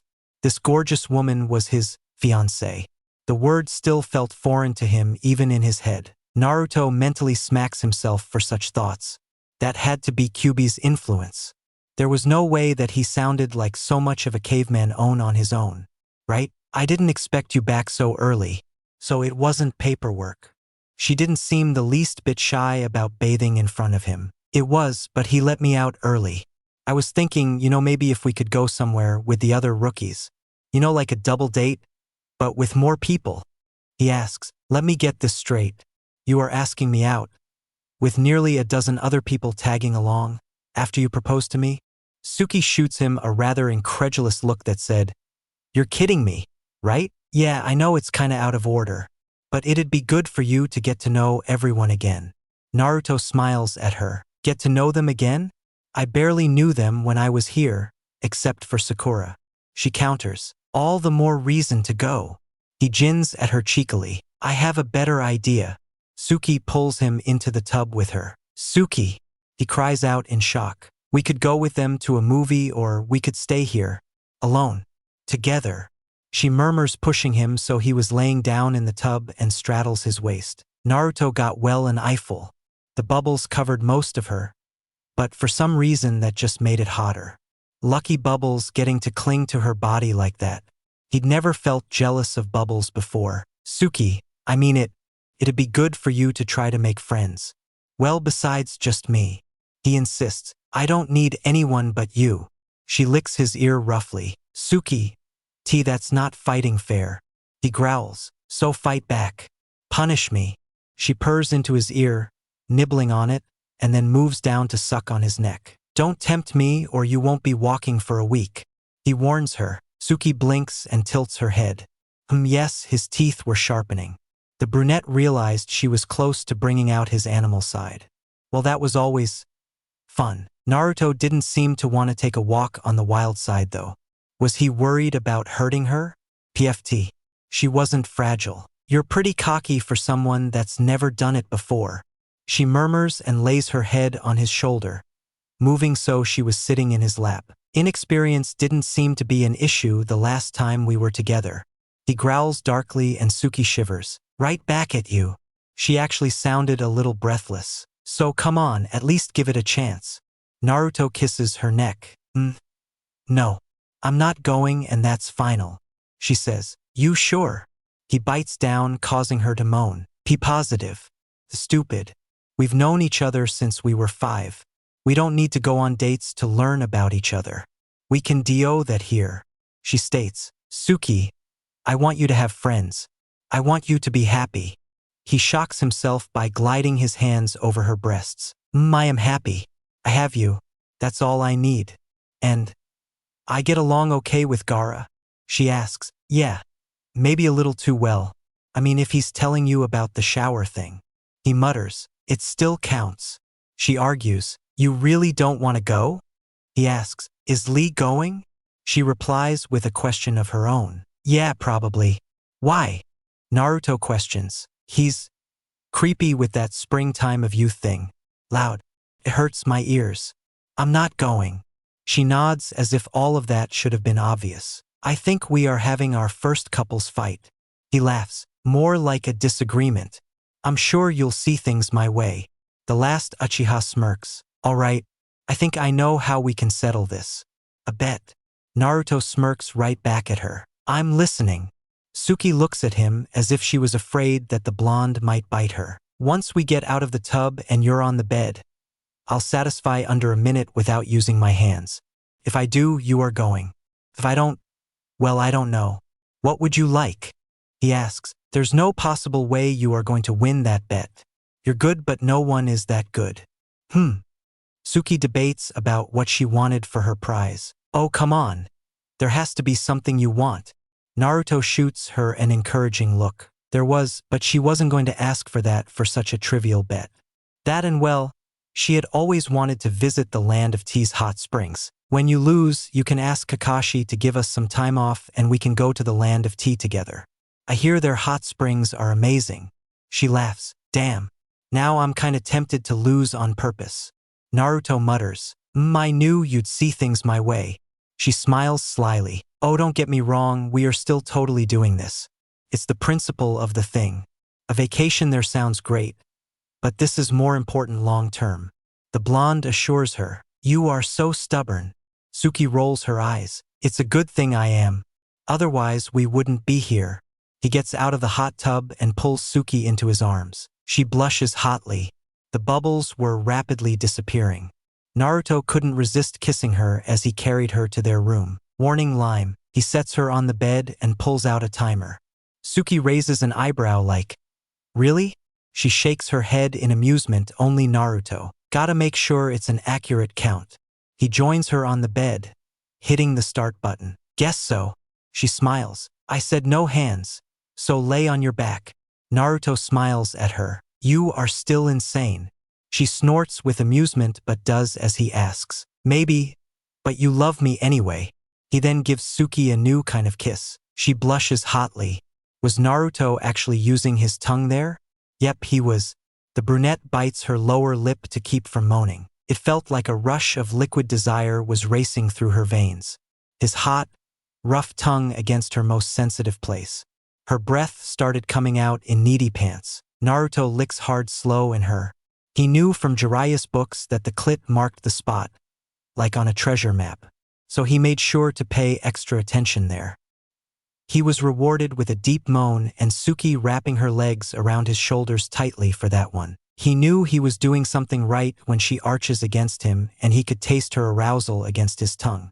Suki was anything but sweet when it came to her personality, but the ambrosia of her arousal definitely was. And Naruto, that's not fair. She moans and squirms wildly, trying fight off the orgasm that she knew was about to consume her. For that comment, he nipped at her clit very lightly. That's when Suki lost it. She came and she came hard. Told you I could do it. 39 seconds. He smiles smugly. No way. She pants and tries to catch her breath. She glances at the timer. Damn, it really did say 39 seconds. Well, it wasn't like she expected him to treat her womanhood like it was ice cream. She shivers. Still felt so intense.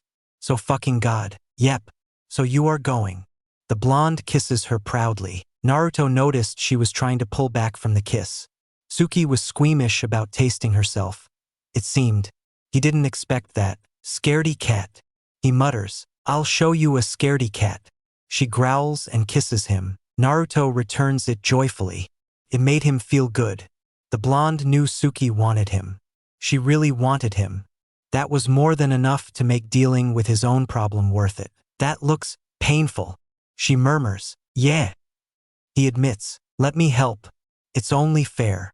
Suki tugs off his pants. I'm definitely not going to say no.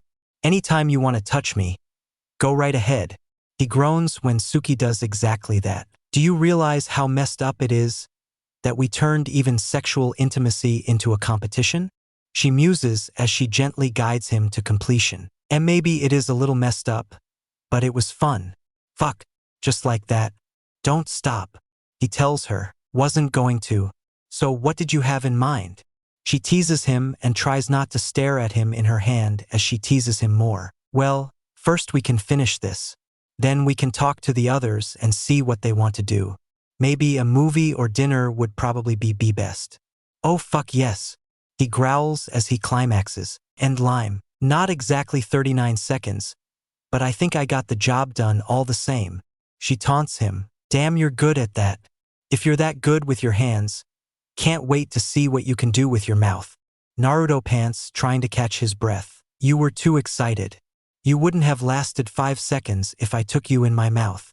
Suki blushes. Probably not, but what a 5 seconds it would have been. Besides, seeing you blush is more than enough for me.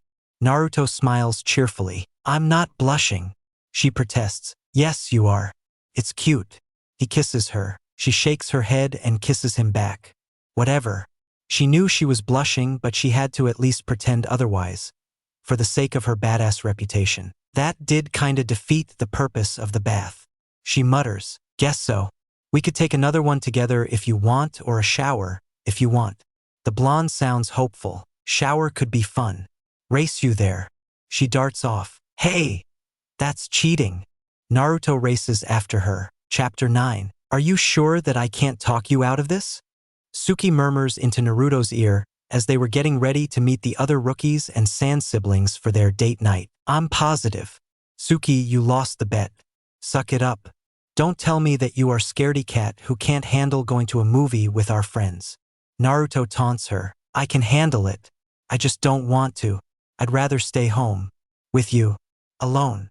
She licks his ear. That's not fair and you can know it. Naruto groans as he considers canceling. I know. That's why you are the hero of this story and I'm the bad girl. She smiles smugly. Suki, get your sexy ass moving or I will tell all of them that you like to cuddle.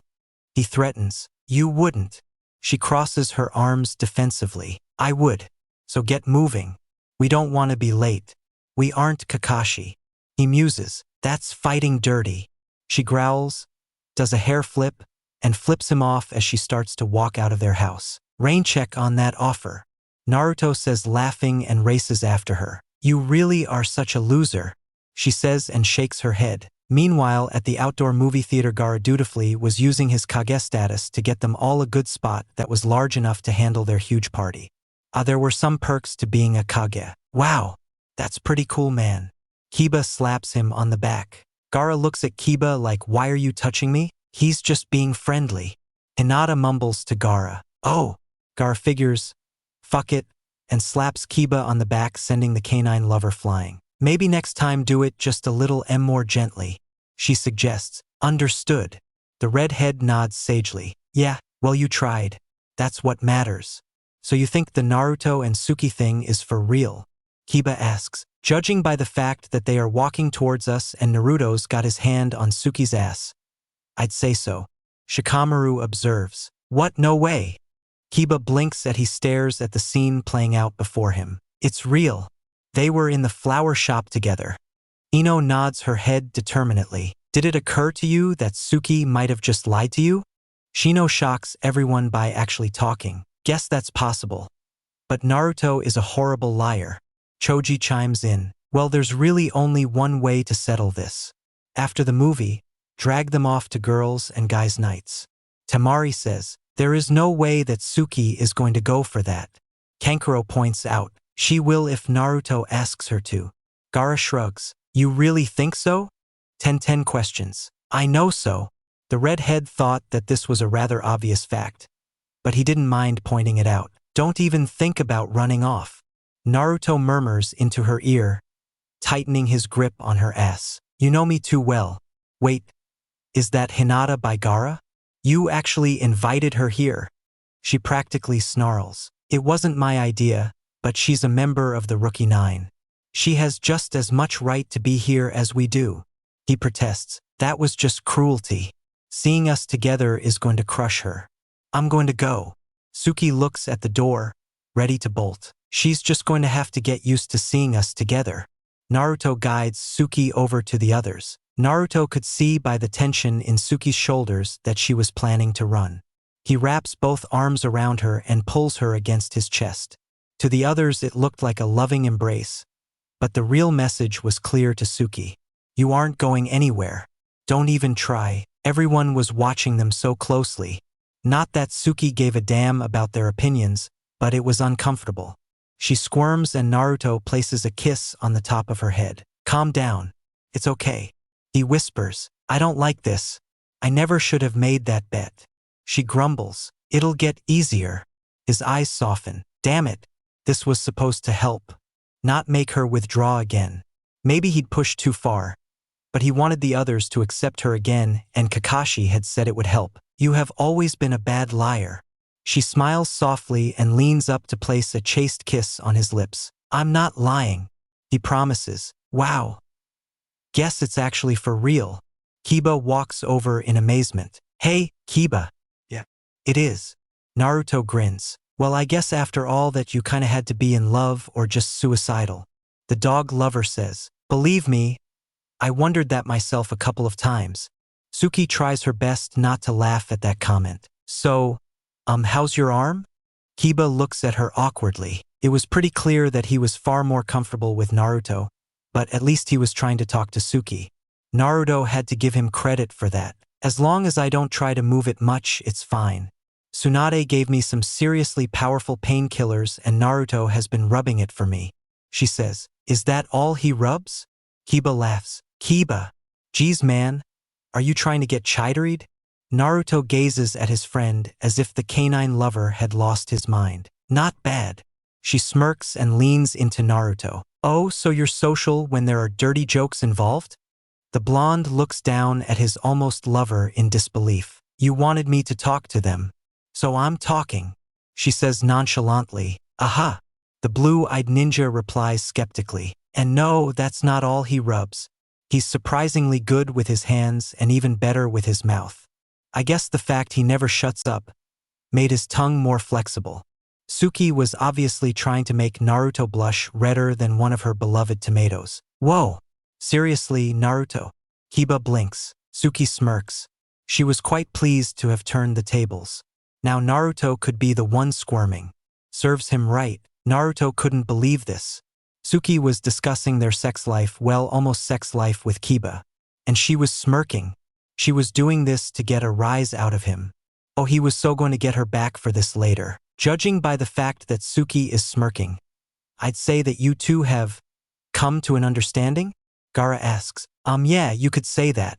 Naruto says. Apparently, said understanding involved tongue. Kiba waggles his eyebrow. They're engaged. You can't possibly be scandalized that they'd be intimate. Gaara reasons. Well, a little. I mean, it's Suki.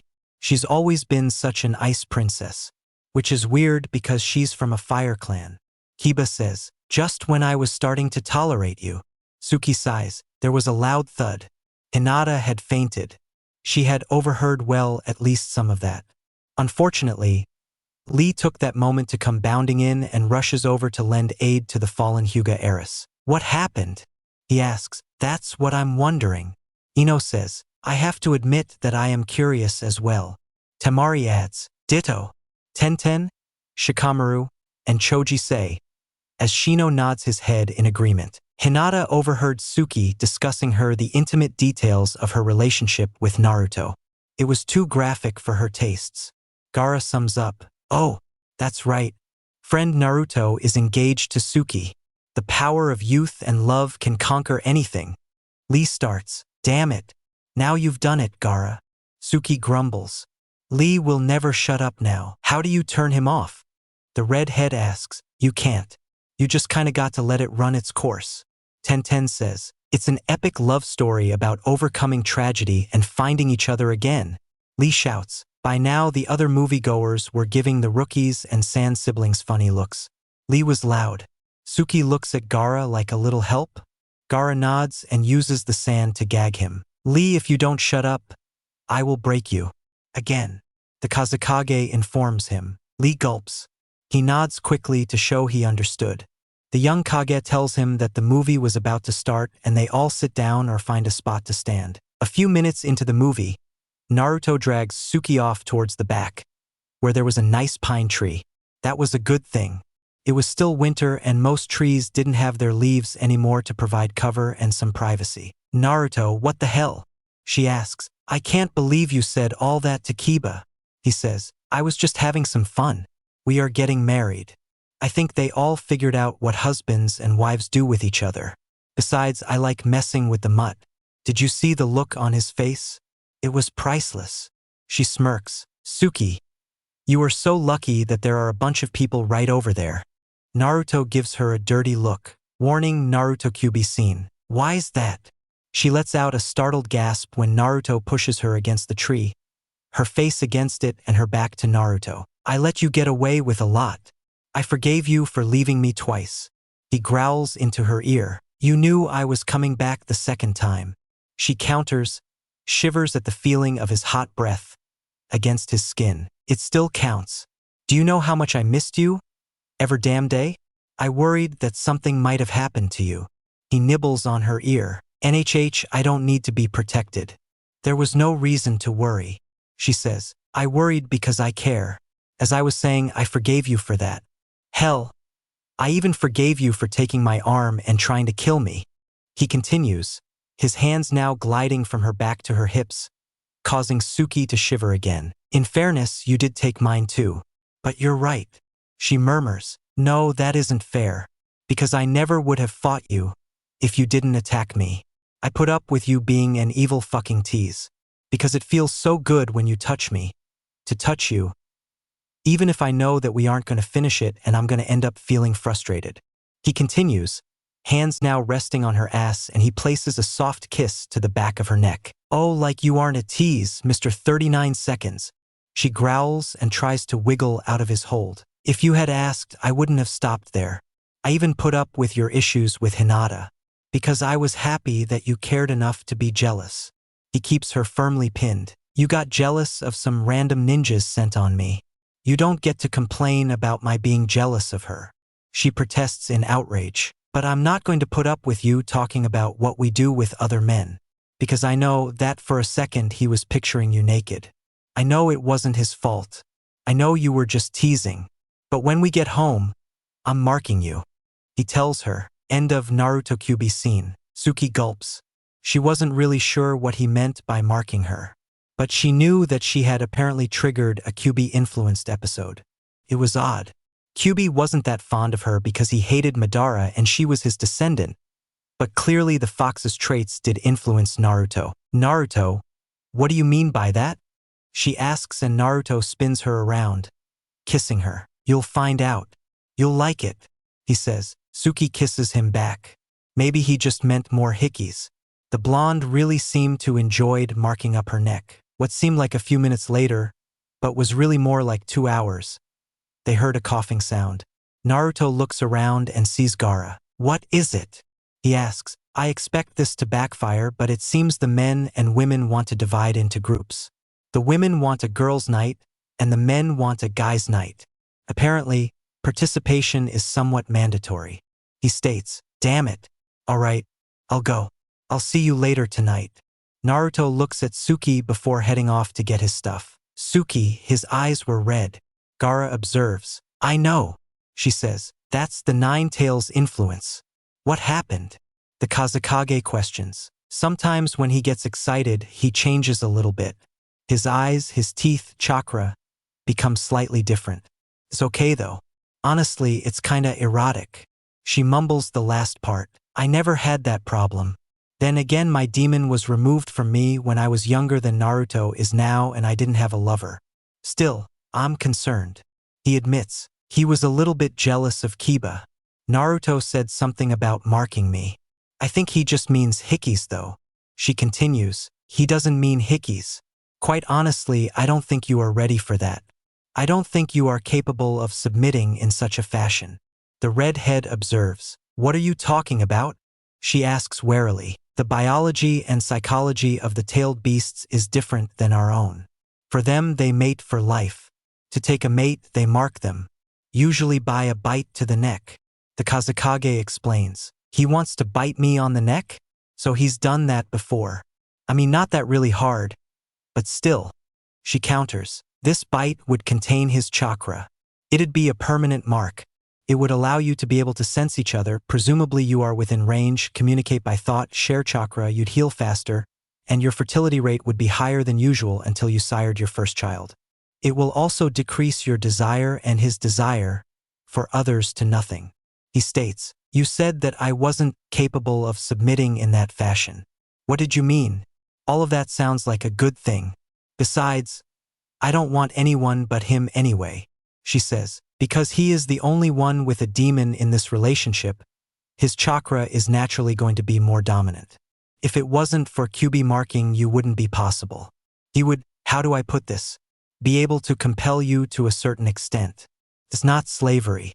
It's just, well, you'll be a lot more inclined to be unnaturally docile if he decides to pull rank." Gaara explains. "He'd be wearing the pants, and this is some sort of fucked up version of a demonic wedding?" Suki sums up. "Essentially," Gaara says and rubs the back of his head sheepishly. "It sounds mostly good. I don't know about the compulsion though." She admits. Could she really give up that much control? She trusted Naruto. But that was a lot of power to hand over to someone. "Hey Gaara, ready to go?" Naruto says when he gets back. "Yes, I'm ready." He leaves with Gaara. Suki sighs. The other women were coming towards her. Thankfully, Hinata had slipped off sometime during the movie. The brunette didn't seem to want to be around Suki any more than she wanted to be around Hinata. Thank God for small miracles. Guys' night turned out to be drinking at one of the bars. Gaara and Naruto were sitting next to each other, watching the remaining living male members of the Rookie Nine get heavily intoxicated. The results were amusing. Gaara felt he had to step in here. Suki was never going to submit to a mark. Naruto had to know that. Naruto, I know what you are planning to do with her. She knows now. I told her. Suki asked me what you meant by marking. He warns his best friend. You told her? What did she say? He asks. She thinks most of the effects are positive. Though understandably, she is a bit skittish about being the submissive in the relationship. The Kazekage answers truthfully. I kinda expected that. She doesn't have to be though. I'd never abuse it. I love her. She just drives me crazy sometimes. I don't want to go QB and scare her. You know? This would prevent that and make us even closer. Human marriage is nothing compared to a mating. Naruto's voice sounds desperate even to his own ears. If she fights for dominance, it will hurt her. It might even kill her. Gaara warns him. If it really looks like she's rejecting it, I'll pull back and let her be the dominant. I'd rather be the submissive and have her than be a dominant with no mate. Naruto says, such a thing is possible, but you would have to go against all your instincts to do that. Are you sure you could manage? Gaara asks. For her, I can do anything. Naruto nods quickly. The girls went shopping. Suki hated every minute of it. She had nothing in common with these women. On the plus side, she did find one satin and lacy little red number that she planned to use to distract Naruto later from this marking idea. Naruto gets back to their home before Suki. He smiles and lights some scented candles and put rose petals on the bed. Naruto was a romantic at heart and really, Suki was observant enough to get the point that he was making. It was pretty hard to mistake something like that. Naruto, I'm home. You home? He soon hears Suki yell. Yeah, I'm in our room. He calls back. Wow. Suki walks into their room and stares in awe of the scene he had prepared for them. You like it? He asks. It's beautiful. Very sweet. She smiles and kisses his cheek. Good. I'm glad you like it.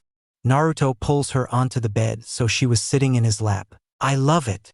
Suki wraps her arms around him. Suki, I know that Gaara told you about the marking. He says, did I mention that I picked something up today, while we were out shopping that I think you will really like?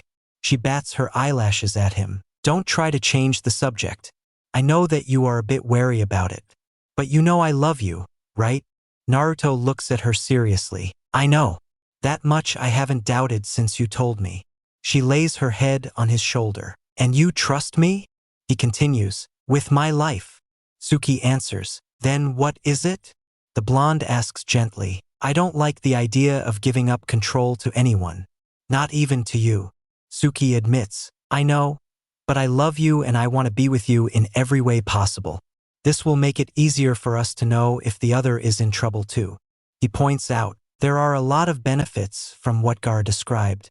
I'll concede that. The brunette admits. Besides, we've been living together for a bit now.